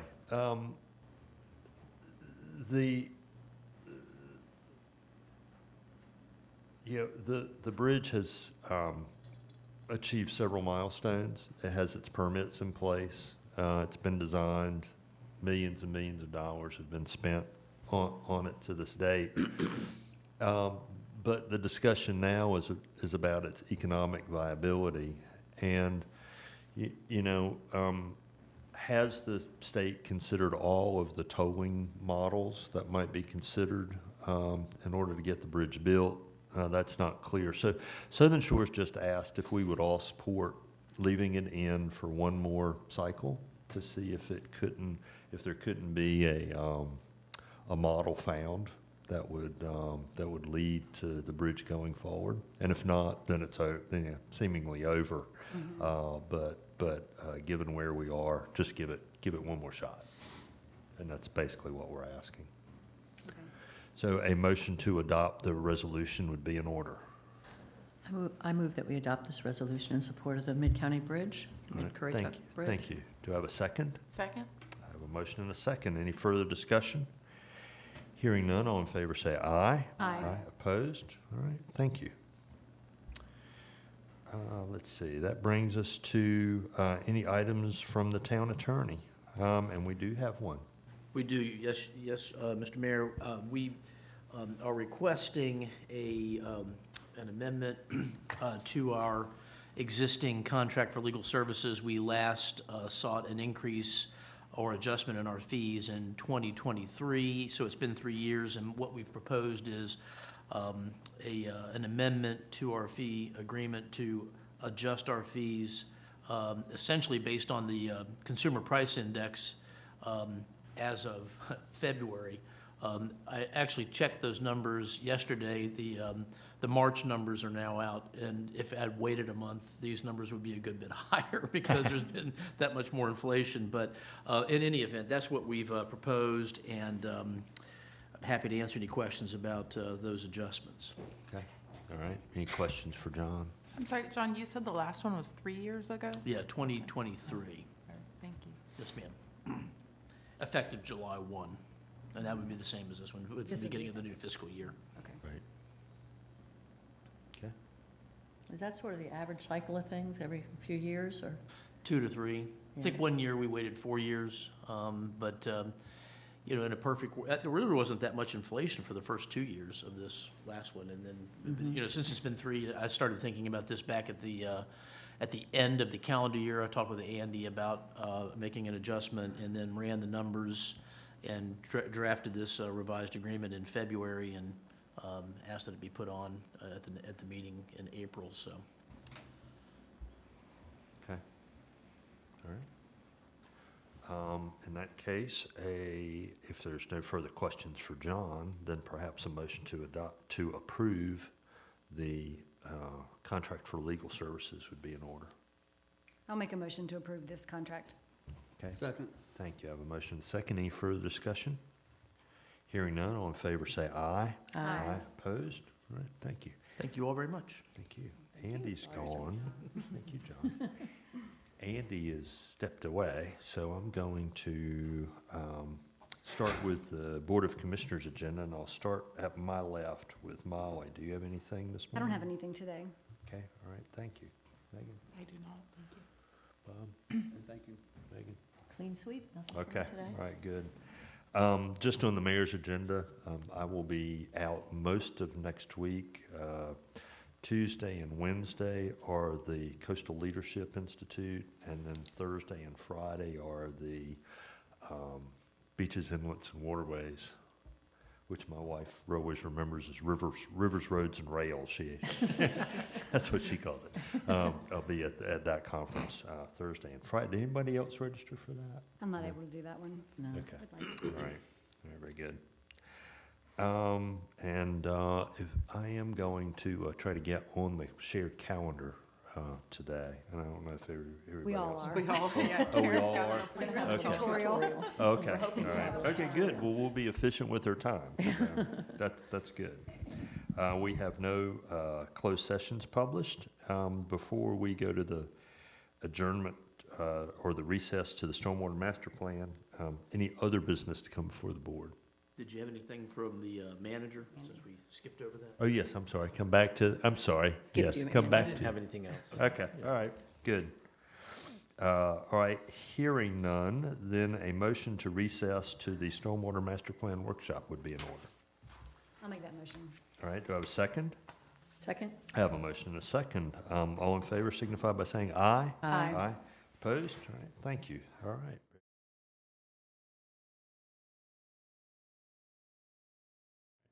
Okay, the board is now seated for the Stormwater Workshop, and we'll turn this over to David. Good morning, Mayor and Commissioners. Good morning. Today, we are going to go over the Stormwater Master Plan update. This has been a work in progress for the past year plus. We've been working with our engineering consultant, McAdams, on this. And today, we have Cameron James here and Graham Sherrill in the audience that will also co-present some of this information. I've also left with each one of you, these are some of the CIP concepts that we'll be talking about in the presentation. We thought that we would just provide a version for you that you could follow along with as we start to talk about, some of these project areas and some of those improvements that are being proposed with that. So just the overall agenda for this presentation, I'll go ahead and provide just a project overview, and then it's broken out into several different stages. Some of these have already been completed to include the survey and condition assessment. There's also a GIS dashboard, which is a new tool that we'll have for our staff. Then also the conceptual plan development, with the documents that you have in front of you, and then the prioritization and the deliverables. And so overall, what we're looking at as far as the schedule goes is that we'll come back to the board probably late summer to talk about prioritization of some of the CIP project listings, and then to wrap up the report, probably looking at November timeframe to come back with a final stormwater report presentation, so we can go ahead and get everything completed in advance of the performance period for our grant, which is December 31st of this year. Okay, so some of the goals that we've tried to achieve with the Stormwater Master Plan is to go ahead and assess the condition of our existing drainage infrastructure. We've been doing a lot of maintenance over the past 5-6 years. I think we've really gotten it down to a well-oiled function where we're going through performing maintenance activities. But as far as individually looking and assessing our infrastructure, that's been one of the deficiencies that we've had. So we've seen that this has been an opportunity to go ahead and capture some of these key focus areas and just get a better understanding of the condition of our existing infrastructure. Also, we've completed a lot of work over the past 5-6 years, and so we need to go ahead and update our inventory, especially within our GIS database, in order to go ahead and capture all of that and just make that current. So one of our goals was to go ahead and make sure that we brought our inventory at the current. Another key component was stakeholder engagement and reaching out to the public. Last year, it was in August that we had a workshop where we were able to obtain some citizen feedback as far as identifying some of the problem areas in town. But we've also captured a lot of the citizen complaints that we have heard over the years and incorporated some of that into our work, as well as just observations that we've had on our own to be able to assess and evaluate the performance of not only our existing infrastructure, but also capture those historically flooded areas throughout town. So it's kind of a combination of feedback and observations when we went ahead and developed this CIP listing. Also wanted to go ahead and establish some new tools and metrics that our staff could use. We want to make sure that they have everything that they need, that when they go out in the field, that they can go ahead and have a point of reference. And that's updating the GIS database and having additional tools will help them go ahead and be able to locate and identify features within town. We also wanted to go ahead and evaluate the performance of projects from our prior CIP. Back when we started our last CIP update, it was in 2015. That carried on for several years. We had 13 projects.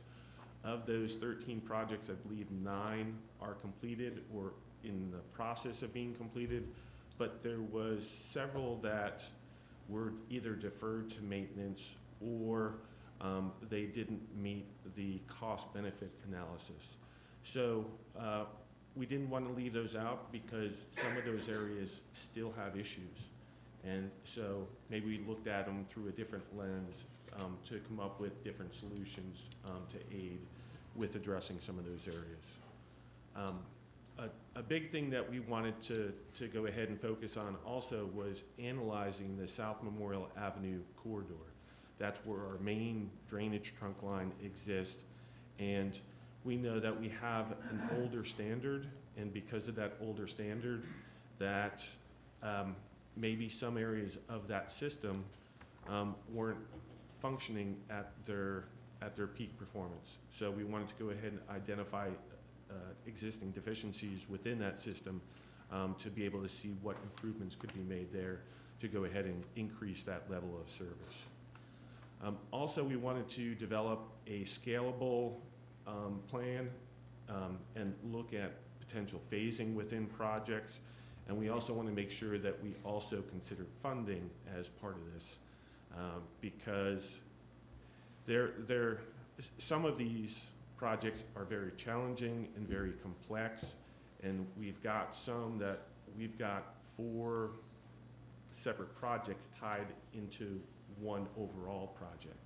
So we wanted to go ahead and look at how we could make that scalable and be able to be implemented over time rather than have one large project which required a lot of financial resources to be able to implement. And as always, we always want to position ourselves to be competitive and create opportunities for funding. And we also want to go ahead and incorporate those methods that we've used on other projects that have been successful, and try to incorporate those into future work. When I talk about that, talk about the sock pipe or the perforated pipe that we've used here extensively on recent projects that we've had some really good successes with. That addresses not only what happens with surface runoff, but also manages groundwater elevations. And that's a key component here in the coastal environment, because we've got high groundwater and we've got surface runoff. And so, you know, we look at the shared benefits that we can have whenever we try to move forward with this project work. All right, so this project is funded through a $400,000 planning grant that we received from DEQ in the Division of Water Infrastructure. And as part of that grant, we had to develop a project scope.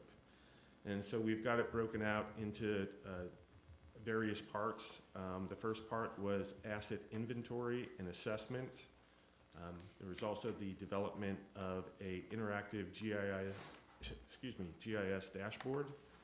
I guess a large bulk of the effort was with the problem area ID and then the development of conceptual designs that you have in front of you. As I noted earlier, we're going to look at project prioritization, and we'll come back to you for that. And then the completion of a stormwater master plan report, and then also a watershed action plan, which will go ahead and create additional funding opportunities for future project work. And so at this point, I'm going to go ahead and hand it over to Cameron James, and he'll go ahead and talk about some of the survey work that has been completed.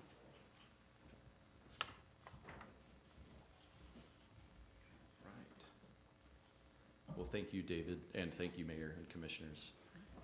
So as David mentioned, one of the key components of this project last year, perhaps the main component last year, was conducting an initial survey of several areas throughout town. And so you can see that map on the southern portion of the page, our boundaries in black there, as well as infrastructure that was collected by McAdams. So in total, we surveyed approximately 540 structures that were collected. So that could be a flared-in section attached to a pipe, or a manhole, or a drop inlet. And in total, we collected 344 individual culverts and storm mains across town. So a considerable number of features that were collected. And our initial approach for determining which areas required that focus was assessing the town's existing stormwater inventory, identifying where there are some gaps in the data, also pairing that with some of the flooding hotspots that we'll get to a little bit later in the presentation, and then determining those final areas that we want to put effort on. So from that, while the data was collected, we did a conditions assessment of all infrastructure. So we were making note of the overall condition, which admittedly was a little bit subjective, but assigning that a rating of poor or fair or good condition of the asset. Also looking at items like the clogging percentage, whether there was difficulty accessing the infrastructure, and photos were collected for each item as well, which we'll share in a little bit when Graham does a quick demonstration of our GIS dashboard. And so in total, after McAdams completed our survey, we compiled our information, the previous information that the town had, and their stormwater inventory, as well as some as-built data from previously completed and projects that are in construction, to a final updated database of all stormwater assets across town, which in total is about 1,658 structures, again, comprised of manholes, stormwater junctions, could be a pipe flared-in section or head wall, and about 1,320 individual culverts and storm mains. So a key component of post-processing the data was taking our information that we collected in the field relating to the conditions assessment and getting that boiled down to an overall rating score that the town could use to prioritize areas across town and infrastructure in particular that needs the most attention. So the approach that we took for that was determining for each asset, whether it be a manhole or inlet or an individual pipe section, we look at what is the likelihood of failure for that item, and also what would the consequence be of failure for that item. So related to the likelihood of failure, that is attributable to just the condition of the pipe, whether the pipe is clogged. If it is, what is the degree of clogging? What is the material of the pipe? So conditions like corrugated metal, I know as many of you've seen across town, are much more susceptible to damage over time versus something like concrete or HDPE. Also looking at maintenance access, whether there's a blind junction, and by that we just mean an apparent intersection of two pipes, but we can't identify where the manhole is. And also looking at downstream conveyance, whether there's a section of pipe that is larger in diameter than the pipe downstream of it, which could potentially lead to a capacity and conveyance issue. And for the consequence of failure items, a few of those considerations that we assessed were, so if the pipe or asset were to fail, where is it geographically? Is it along a private road, or is it within a town-owned right-of-way? Is it within close proximity to critical infrastructure, such as a hospital or a doctor's office, and just the ownership of the infrastructure as well? So using both of those criteria, the likelihood of failure, consequence of failure, really helped us boil down all of the information and assets that we collected across town to really a focused list of some of the items for remedial action, summarizing some of the top-ranked assets. And the town has already started to integrate some of those into their assistance in repair. And at this point, I'm going to turn it over to Graham Shirley to discuss our GIS dashboard and do a quick demonstration. Good morning, town. Thank you for taking your time today. So as you might have realized by the amount we've been talking about the GIS dashboard, this was one of the bigger aspects of this project. So we wanted to make a tool that would allow the town staff to really know what was out in the field and to be able to quickly look up things like the condition of what's out there, where things are, the type of structures, pipe material, and basically all of the surveyed information collected into one easy-to-view dashboard where you can click around, see photos of the pipes that we took, and just see a combined database of everything. So I'm going to switch it over to our actual dashboard now. So this is the dashboard. So on the left-hand side, you can sort by any different types of structures that we collected. So whether it's inlets, manholes, discharge points, culverts. And then from here, you can see on the right, it has all of our actual surveyed things. And then once you click on one of them, you can see a bunch of information about that feature. So if we click on this and then go over to feature info, you can see the town name for this inlet. You can see the type of inlet. This is a combo inlet. You can scroll down, see that this inlet has a CMP pipe flowing into it. It also has another CMP pipe flowing into it. You can see the elevations of these. You can see the condition, so this one is in good condition. There's a couple comments about the shots taken, and then if you scroll all the way down, there are photos of the actual structure box, as well as photos from outside of the location.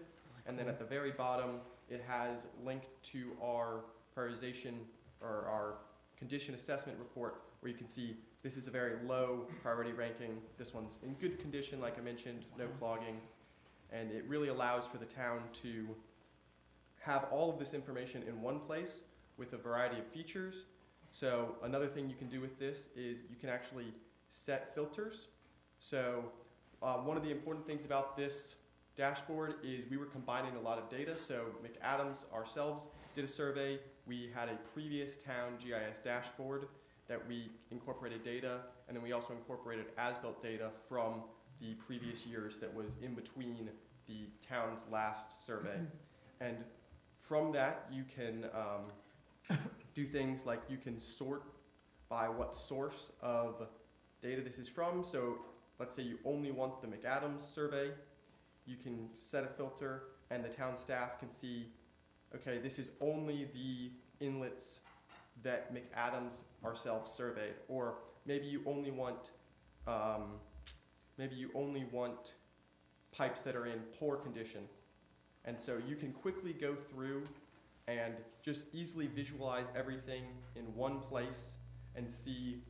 You can quickly click around as town staff can do this and prioritize what projects they want to look at. You can sort by the project priority ranking, and then you could also have a visual representation of what's actually out there in the field before going out there, and you don't have to spend nearly as long looking around trying to match up, is this inlet, or is it over here? There's just one dashboard that has all of the most up-to-date information for the town in one location that's filterable, searchable, and allows people to access things quickly. So with that, I'll turn it back over to Cameron. Yes. Lots of nods and whispers up here. That's a cool Very tool. cool. Everybody's excited about that. Yeah. I know staff's excited about that. Yeah, seriously. Thank you, Mayor. So, towards the end of last year and the beginning of this year, the focus turned more from our survey after we completed our additional asset conditions assessment, the GIS dashboard. Our focus turned toward the individual flooding hotspots across town and developing some conceptual level plans for potential projects to implement into the town's CIP. And as David mentioned previously, a couple of these have a few phases that are a component of the plan, such as the Soundside Road project, which I believe is split into 4 individual phases. And also, as David mentioned previously, the idea behind that is to provide at least some mitigation and sort of break out the projects, and certainly one of that scale for Soundside Road, where it merits separating it into phases such that initial work can be done at a lower cost to provide at least some relief in the near term, but also looking at potential future phases to provide even additional mitigation beyond that. And so before I get into each of these flooding hotspots, feel free to review the documents that have been provided today and follow along. They should have a little bit more detailed information than what will be presented in the slides, such as preliminary cost estimates and some of the intricacies and constraints of the site. And you'll start to see a theme emerge with most of these, and that is just that additional infrastructure is really the main need across town in some of these critical flooding hotspots. And for some of them that are in close proximity to the sound, such as Soundside Road and South Old Road, it's really looking at what can be done feasibly within the site, recognizing that the water table is very high given the proximity. And so we'll get into the first one. So one of the northernmost project flooding hotspots is the Carolinian Circle area. And you can see in the map there, it borders to the west of South Croatan Highway. Really, the main issue with this area is just a lack of infrastructure along Carolinian Circle, and in particular where it goes to the loop, sort of on the left side, right in here in this northern corner. So it leads to some nuisance flooding of the neighborhood area. It does receive drainage from some of the Jockey's Ridge hillside, which contributes to the flow and runoff in the area. A couple of the constraints of the site are that the Plaza del Sol parking lot system does have an existing stormwater conveyance, but it is separated and isolated from the Carolinian Circle, so we determined that to be not feasible to tie in or utilize that existing system. And also looking at the existing stormwater conveyance on South Croatan Highway being an 18-inch system. So really that, looking at the size that we want to propose for something, we want to consider what's downstream that it could make sure it can handle that additional conveyance. So elements of the design consisted of adding some additional yard inlets and drop inlets along Carolinian Circle, connected by a new HDPE sock pipe storm drainage trunk line. As you can see, there's some water lines to negotiate with this design, and then tying into the existing storm drainage system that flows on the western side of South Croatan Highway. Moving into project area 2 that we identified was the West Blue Jay Street, which is a little bit south of the Carolinian Circle. This is a very steep road, also receives some runoff from the Maritime Ridge.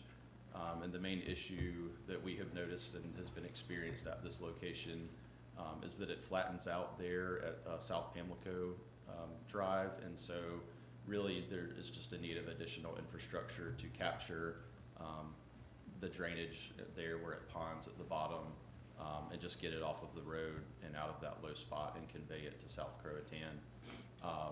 Additionally, there's only a portion of Blue Jay Street that has curb and gutter, so one thing we would propose as part of this design would be extending that curb and gutter along to the full extent of Blue Jay Street down to South Croatan, and then adding a new storm drainage system there, starting at this curb. This is really where it flattens out, proposing a double inlet system there and tying that into a new storm drainage 24-inch HP sock pipe system for this one as well. Moving into our third project area, which was Buccaneer Drive. This one does experience flooding. It's a low-lying area, sort of is situated in between Jockey's Ridge and South Croatan Highway, just in a low spot. Some of the constraints and issues at this particular site are that in addition to the ponded water along the road, it does also experience some backflow and backwater from the swale that is on the western side of South Croatan Highway here. So with our proposed design, again, we are proposing to add new infrastructure here to capture that runoff and drainage, as well as install a new backflow prevention device at the outlet there where it ties into the existing swale.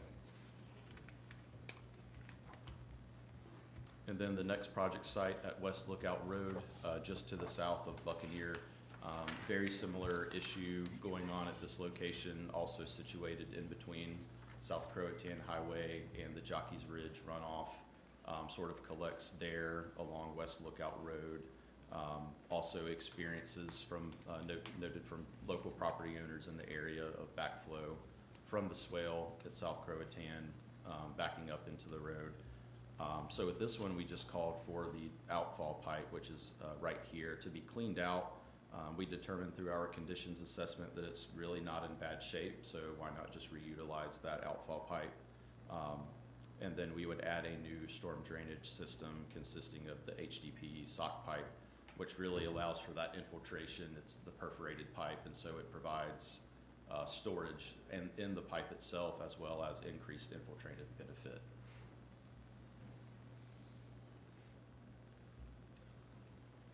So getting into Soundside Road, I know this one has been a long-standing issue for the town. water ponds along Soundside Road and several places, and we understand that it can stay, water takes days in some instances to potentially a week or more to fully recede. And so given the scale and magnitude of this site and given the proximity to the sound, this was one of the areas where we really wanted to assess, looking at separate phases where we can propose an initial phase to alleviate some of the flooding for a lower cost, and then looking at some additional future phases.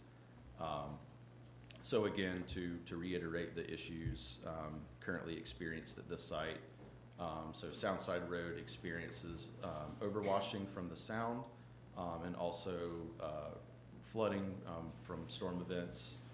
There's approximately 200 acres in total that all drains from the east side of South Croatan Highway and comes across and really collects along the full length of Soundside Road here at the bottom.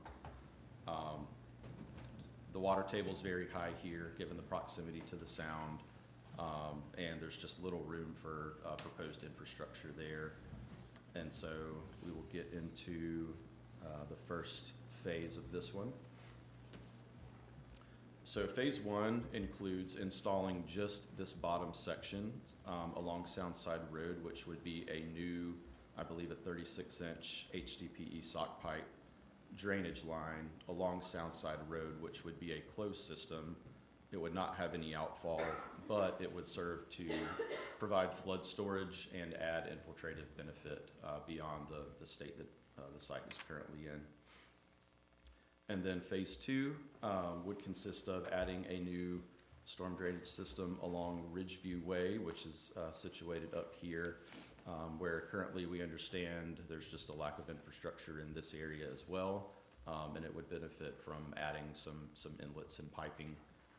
Also, it would include the need of piping down through this private property, which would consist of getting a permanent drainage easement along this corridor where it borders the property line and would tie into the Soundside Road system proposed as part of phase one. Moving into phase three of this design and project would be the purchase of an empty parcel along Soundside Road there at the intersection with Deering Street and converting this into an infiltration basin. And the idea behind that would be to provide additional flood storage during high flow events. There would be a potential to tie in or have the system designed and constructed as part of phase one for this trunk line to directly outfall into that infiltration basin. And really just provide additional flood storage benefit in doing that. Additionally, the Deering Street project, which we'll get into on the next slide, shows how that may be also able to utilize these infiltration basins as an outfall to this proposed design. And then finally, phase four of the Soundside Road system would consist of adding a pump station and force main, and acquiring a couple of these properties that are currently owned by the state near Jockey's Ridge and providing an area that's further separated from the water table such that additional infiltrative benefit can be provided by pumping the water out of that infiltration basin during high flow events.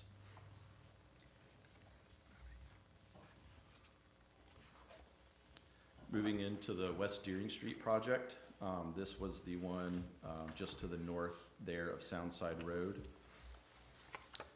The issues that are currently experienced along Deering Street, again, is just a lack of infrastructure, in particular along some of these driveway culverts. And in particular, there's some flooding that happens along the swales that are within the right-of-way of West Deering Street. And also at the Breezeway and West Duffy's Court intersection, we understand that ponding occurs frequently during storm events. So with our proposed design for this project, we would propose to install driveway culverts along some of these entrances here, and also grade swales and reconstruct to better convey runoff down West Deering Street and into the proposed infiltration basin that would be phase three as part of the Soundside Road system. This one could also be constructed independently and would just outfall at the current swale that serves as the existing outfall of West Deering Street. Moving into the Barracuda Drive project, we understand that this project leads to some flooding that goes from the Hesperides Drive right-of-way, flows to the north, and leads to some flooding of private properties that border West Barracuda Drive to the north. This is mainly just due, again, to a lack of infrastructure in the area to either store or convey this runoff. It's also not feasible to install curb and gutter in some of the areas here. So one element of our design for this project would be to install a grassed swale with a couple check dams. And by that, we really just mean an earthen check dam where we raise the grade and help retain the water upstream of that to just help slow down and also provide additional infiltrative benefit. In addition, we would install a new 30-inch HP sock pipe closed system, which would serve for additional storage and allow the water to infiltrate rather than flow down and across West Barracuda Drive. There is also the Salmon Court and Mackerel Court cul-de-sacs that currently experience flooding. Mackerel Court in particular is situated in a low spot with no great outlet or place to have a new storm drainage system outfall. So with both of these, we would propose dry well systems consisting of dual 15-inch HP storm pipes that would connect to those dry wells, which would be constructed in the center of the cul-de-sacs and allow that runoff to get away from the private properties and to utilize the cul-de-sac space for infiltration.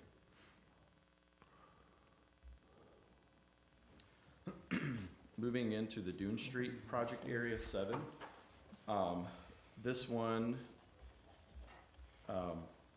we understand that at the eastern end of Dune Street with the intersection of South Virginia Dare Trail, water frequently ponds here during storm events, again, due to a lack of infrastructure in the area to either store the runoff or convey it downstream.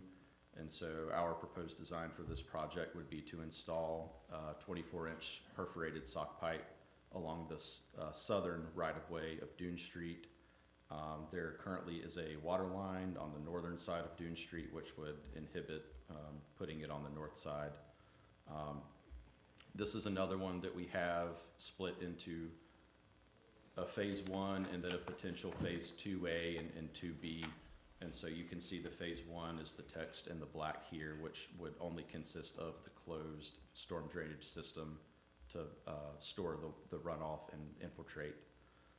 Phase 2A would consist of installing a new storm drainage pipe and direct to allow all of this runoff to outfall to an existing swale that is approximately 750 linear feet north of the Dune Street intersection. And phase 2B would be the potential to acquire this parcel here located at the intersection of Dune Street and South Virginia Dare Trail to install an infiltration basin to allow for storage of that runoff. I have a question while you've paused. Yes. Those dry wells that are in the middle of those cul-de-sacs, is that proposal to cut the pavement out and have a small grassed area with a dry well, or is it a dry well capped by a manhole?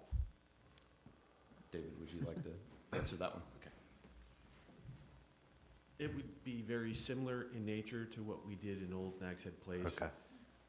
So that was the thinking there, kind of using some of the concepts that we've applied in the past towards some of these future projects. We're looking at the size. I just wasn't sure if we could meet, like fire turning radius and all of that and still get the grassed area in those. Yeah, the two cul-de-sacs in question are very large. And so, yes, for the planning process, we would look at the radiuses for fire trucks, sanitation, to make sure that they could still navigate in there. Okay, thank you.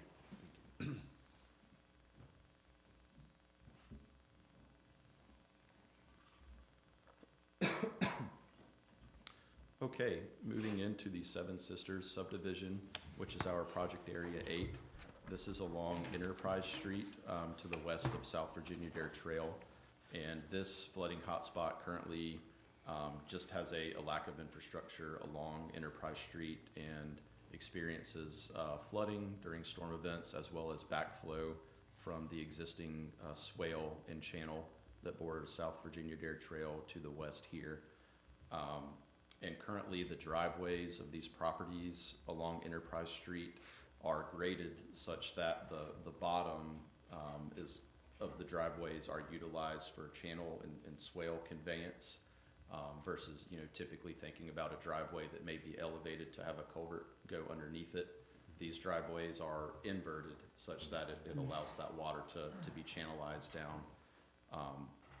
So what we would propose for this project consists of, again, installing a new storm drainage system consisting of the HDP sock pipe, as well as regrading some of these driveway inlets and allowing water to outfall into the existing swale on South Virginia Dare Trail, as well as installing backflow prevention to ensure that water does not enter the system from the swale along South Virginia Dare Trail.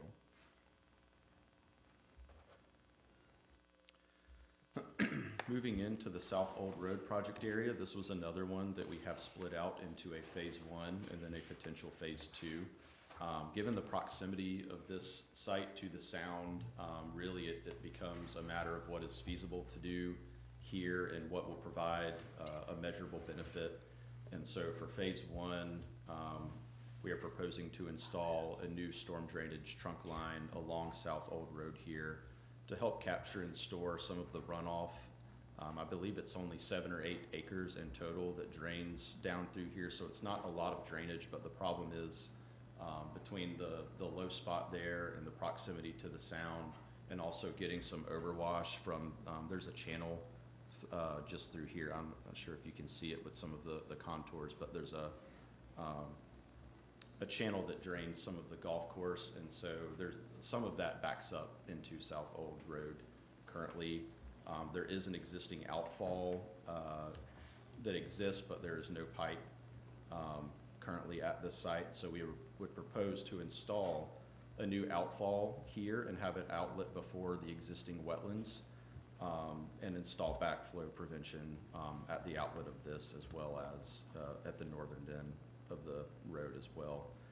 So that would be our phase 1 for this project. Phase 2 would be looking at the potential to acquire this parcel at the corner of West Lakeside Street and South Croatan Highway with the intent of converting it into an infiltration basin and pumping the water from South Old Road up to an elevation that has more separation from the water table such that it can infiltrate. So really that's what you're looking at with the South Old Road project and with the Soundside Road project, to provide a meaningful reduction in the flow. To see a lasting impact, you're really looking at pumping the water out. That's not to say that the initial phase 1s that we're proposing as part of the design will not be beneficial. They will, it just will be a lesser degree versus, pumping the water out to a higher elevation. If I can interrupt you again. Yes. And I don't know if this is a question for Nancy or David. I don't know how many backflow preventer or flap drains or otherwise we have in the town. Are we prepared for the maintenance? I mean, because if yeah. How do we keep it from, do they ever get stuck? Well, if they're not maintained, yeah, they will. I want to say that we have close to a dozen flap gates or backflow preventers in town. And yes, from a maintenance standpoint, you definitely have to pay attention and keep your eyes on it. I know on some of our ocean outfalls, we do have some flap gates as well as other infrastructure throughout town, just to address some of those tailwater conditions that can be detrimental. But yes, it does introduce an additional layer of maintenance to ensure that they don't get clogged, they don't get caught up, and that you still have continuous flow through those systems. Okay, thank you. But it's one of those where the risk outweigh or the benefits outweigh the risk of, as long as we're maintaining them, which means that they're going to be. They do, and you'll see, and as we go through, we've got different scenarios where we've got tidal connections to the ocean, tidal connections to the sound, and we get that intertidal flow sometimes. And we're looking at trying to minimize that because that can have an adverse effect on some of the groundwater conditions and infiltration and everything else. So we do understand from a maintenance perspective that, you know, that provides an additional layer, but it also provides a greater benefit on the front end. Thank you, David. And I'll add one note to that. So the type of backflow prevention that we would propose, you may see in your packet a couple pictures of some flap gates that would be installed. So for the HDPE, the corrugated plastic pipes, it's really just a hose clamp that gets installed at the outfall of the pipe with a flap gate that would prevent, versus some of the CMP corrugated metal pipes that outfall into the sound have a much more robust backflow prevention flap gate device. So the degree of maintenance will also vary depending on which type of pipe and what material it's being installed for as well. Is the maintenance more for just the basic one? I would say less, arguably. Okay. Yeah. And it's all plastic, I assume, that. Correct. On the PVC, it's a plastic gate with a plastic arm, so. Correct. Are you saying that the flap gate is at the very end of the pipe? Correct. So you can see it if it's not open? Right, Correct. It's not up inside the pipe? Correct, and we made note of that for I believe the Barracuda project hotspot, a couple pipes that outfall into the swale that borders South Croatan to the west. There are corrugated metal pipes there currently that do have very old flap gates, and so we were able to document that with our conditions assessment. Some of those flap gates that have failed over time, but all right.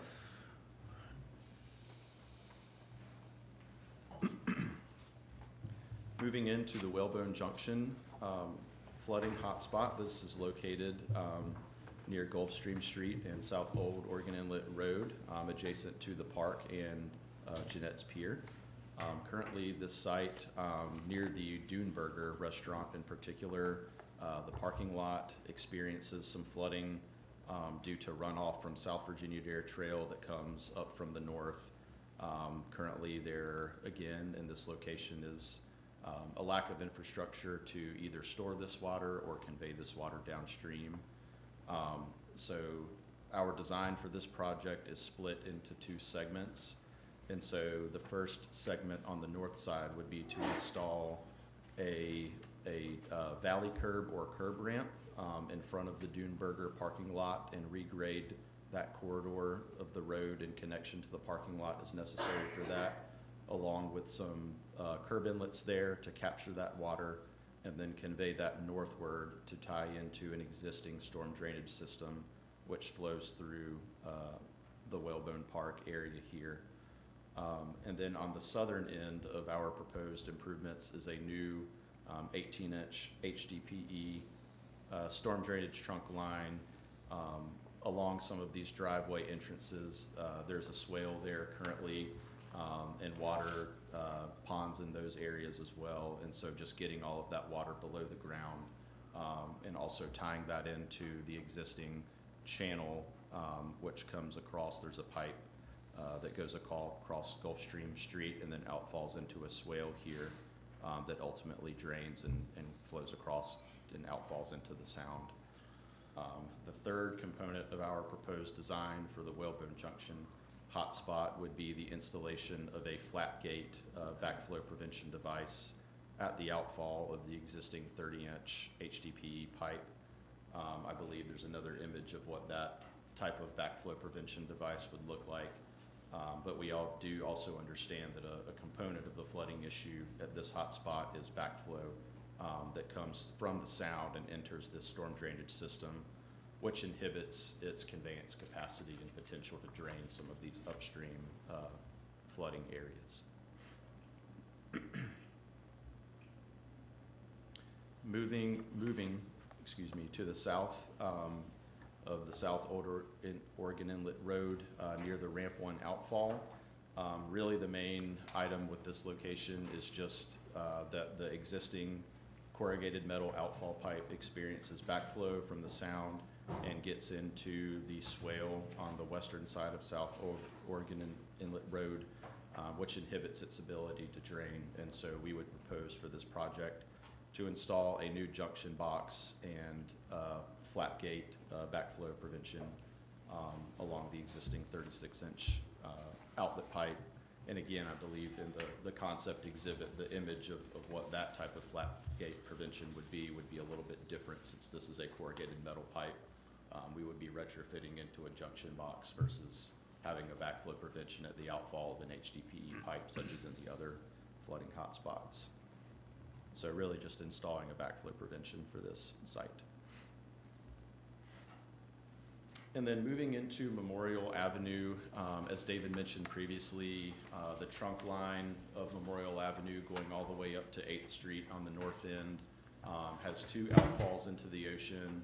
And so we spent a good bit more time with this trunk line in particular, running hydrologic and hydraulic analyses. We built a model delineated drainage areas to individual inlets and pipes along this system to analyze the capacity, the conveyance capacity, and see where some of the critical areas are that could really benefit from either upsizing the pipe or replacing the pipe. And in some areas, it came down to just the fact that in the existing condition, some of the pipes are reverse graded, so not as conducive to positive drainage, not severely reverse graded, but just having the outlet invert higher than the inlet. And so with all of that, we are coordinated with David in the town and boiled the results of that analysis into 4 areas in particular along South Memorial Avenue that we believe will best benefit from some storm drainage improvements. And so the first of those areas is this project area 1 here along South Memorial Avenue. Graham, do you recall what this street, I'm trying to see if there's a label for where this is located. Atlas Street, okay. You may be able to see it more clearly on the map in the exhibits. So our modeling indicated that in the existing condition, these pipes flow full in the 1-year storm event. The town's level of service standard and target goal is the 10-year storm. And so we just determined that these culverts in particular could benefit from replacement. Some constraints at this location: there is an existing water main in the area. It is on the southern or the western side of the road, but just given the proximity to that and other utilities, anticipating that being a constraint with construction. And also across the South Memorial Avenue trunk line, the town also does have the standard of having the minimum 24-inch diameter pipe recommended for storm drainage improvements, so that is what we proposed here as well. And then as part of this design, we would regrade the new storm drainage pipes such that they would be positively graded and a little bit more conducive to flow.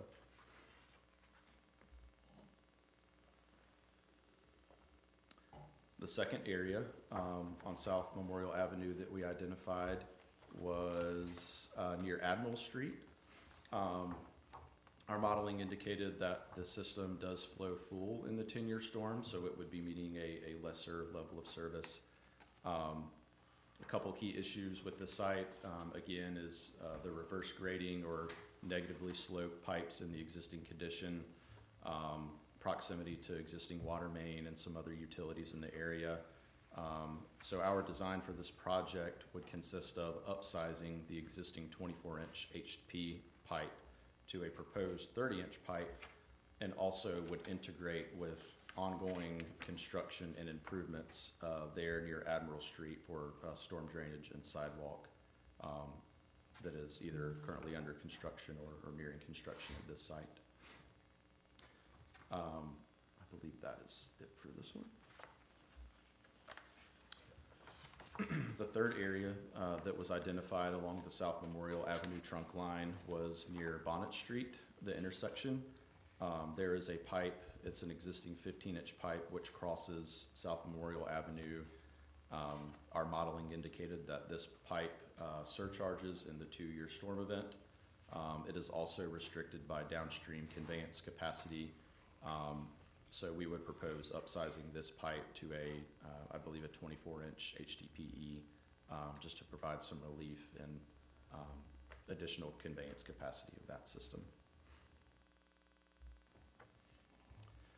And then finally, for Area 4, the hotspot that was identified along South Memorial Avenue is near the East Baltic Street intersection.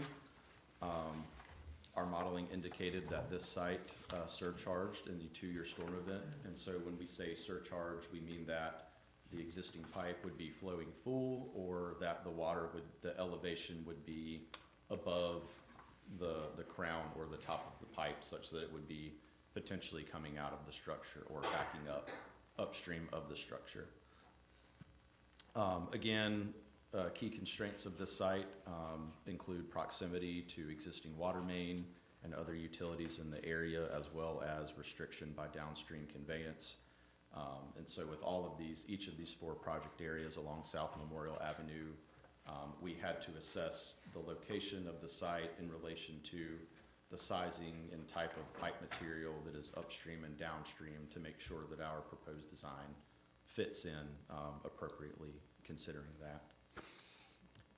So for this one, our proposed design includes upsizing the existing 24-inch corrugated metal pipe to be 30-inch HDPE storm pipes, and also regrading some of the swales along the eastern shoulder of South Memorial Avenue to be a little bit more conducive for positive drainage.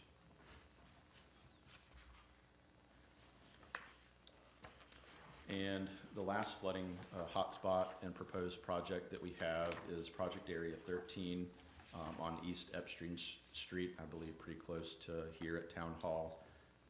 Really this one, we did some additional modeling at this site and deemed that some existing portions of the 24-inch pipe that is there currently is hydraulically insufficient for its upstream drainage area.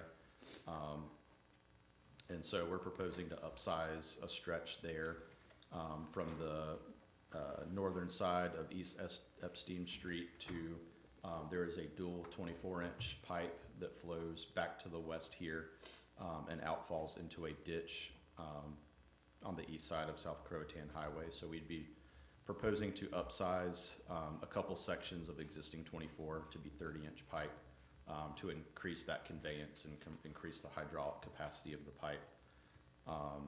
On the western side of South Croatan Highway is the Fire Station 16, where there have been some previous recent improvements to the pipe which crosses the entrance to the fire station.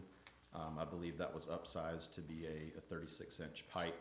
And so a component of our design would be to also upsize the bounding pipes to that to also be 36 to better promote conveyance. So taking all of that information, all of our projects, the next step that we will have, and David will speak more to this as he wraps up next steps, but what we will do next is prioritize each project, and we will look to use the town stormwater management standard operating procedure to do that and follow the table that you can see there, which lists several factors such as the frequency of flooding, impact of flooding, the system condition, constraints of the site. A big one is the budgetary estimate or cost estimate for the project, and really boil all that information down into a prioritized score for each project, similar to how we prioritized all of our survey asset conditions assessment information as previously discussed. And so the next step will be to compile a prioritized capital improvement project list for the city's consideration. An additional component of this project is a watershed action plan. which addresses some impaired waters that currently exist along the Roanoke Sound shoreline in between Drocky's Ridge. You can see the star on the northern end to the Whalebone Junction area on the southern end. Following the EPA 9-element watershed plan to assess the watershed and the contributing drainage areas to each of those impaired waters, assess the potential for some redevelopment or water quality retrofits within those drainage areas, and really with the goal of this to be to tee those potential projects up for Section 19 or 319 grant funding through the EPA. So this will be a interactive story map, similar in nature to what we provided for our survey and asset condition assessment, as well as a portion of our final report covering the scope of this watershed action plan. And I will turn it over to David to discuss deliverables. While you're still there, I have one more question. I didn't want to interrupt. David, you can come on up. This is going to be brief. Back to project area 10, where we're putting the flap gate in that ditch, but it looks like the bank of that ditch might not be looking at the grades, and I realize this is rough. Is the bank of that ditch might not be any higher than about elevation 4, and we have elevations 4 and 5 in the park. So do we need a berm or some other kind of protection on the north and west side of the park? I mean, we bothered to put in a flap gate. What if the water just overtops the ditch? So where we have the flap gate positioned is on an existing drop inlet structure, just on the north side of the park. And yes, like you alluded to, that there is a connecting ditch that runs from south to north and then crosses South Croton Highway and goes over to the catfish farm. Right.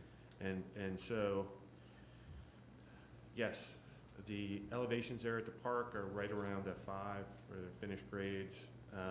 The bottom of that ditch is probably somewhere around a 1.5 or a 2. Okay. In reference to mean sea level. So yes, there could be some additional grading that could be done in connection with that to provide additional protection to the park and any backflow of water through there. Okay. All right. That's all. Thank you. Thank you. All right, so a lot to digest. So when we look forward to next steps, we'd like to go ahead and get your feedback on these concepts. You know, these are still very conceptual in nature, and they can be adapted as needed. I know we do have some easements. We've got some property acquisition. Some of those, we've got a little bit of flexibility. And so there's nothing set in stone for those. And we know that when we get to that point, you know, sometimes, you know, we're making some estimates here, and in reality, they may not work out. So when we looked at each one of these project areas, we try to give ourselves the most flexibility to be able to adapt. And so, yeah, so we would like to go ahead and get your feedback. If you have a chance, just to go through the materials that have been given to you, any comments or questions that you have, yes, we'll go ahead and we'll take them and see what we can do to incorporate that. And then late summer, we'd like to come back to you with that prioritization of these concept drawings. So then we can go ahead and move forward to CIP listing for next year, where we can go ahead and have a plan in place to be able to carry these projects forward. And then in the interim, there are some other action items with the watershed action plan, and then the finalizing the stormwater master plan. And again, in November, we estimate that would be the time frame to come back to you to go ahead and wrap up all the deliverables and finalize that report and present out to you. And we'll be glad to take any questions or comments that you have. Board, any questions? What's the total of everything that needs to happen? What is the big number of all the projects? If anybody's added it Good up, I don't know. question, I was like, totally in my brain. So, That's a lot of broken up to all current phases, not accounting for future potential phases, the total is about $3.9 million Wow. for all Mhm. 17 areas.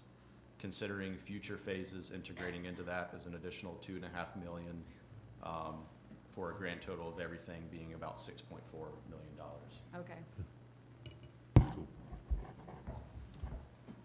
All right. Meg? And we can go ahead and share that table with you if Okay. it's not. Yeah, that'd be great. Yeah, if you would, Yes. please. No questions, just thank you so much, especially this. I'm so Yeah. excited about this I and doing know. this thing. Those two Yeah. things together will really help. Yeah. Yeah. Yeah, no, I don't have any questions. It's a lot to Meg- look at, but Meg- thank you, appreciate it. It's a, Yeah, thank you. great job. No I questions. mean, I really think this is very well done. Thank you. It's very comprehensive. So, No quiz, right? thank you. We sat down and. Maybe a and- pop quiz. We sat down and reviewed this a couple weeks ago, and what I was impressed with is there's so many different ways to slice and dice this. Yeah. Like, there's different phases and different levels of service you can achieve, and, you know, you could do the first phase and see how it works, and then decide if you want to do the second or the third, whatever, you know, but there's just so many ways to cut this up and also incorporate it in with our existing drainage work we do as part of our neighborhood paving work. So- Is some of the Soundside Road, is that already incorporated in the Estuarine Shoreline project, or? It is not as It's of not, yet. okay, all right. But not to say that we can't create opportunities to do so. Right. I got you. Well, it's a teeny tiny note on the drawings, but it's a really big issue where it says coordinate with, Yeah. you know, the Estuarine Shoreline Project. So, yeah, that's, And this might be a dumb question, but if you are applying for a grant for stormwater projects, it has to be specifically for one of these things. You can't just say, we need stormwater money. That is correct, that you Okay. basically have to have an actionable project to be able to carry forward. Okay. all right. Awesome. Great. Thank you. Thank you all very very much. much. We All right. appreciate it. Thank you. All right. I think that brings us to the end. All right. That's it. That's Well, it. then, a motion to adjourn. I made that motion to adjourn. Second. All right. All in favor, say aye. Aye. Opposed? All right. Thank you.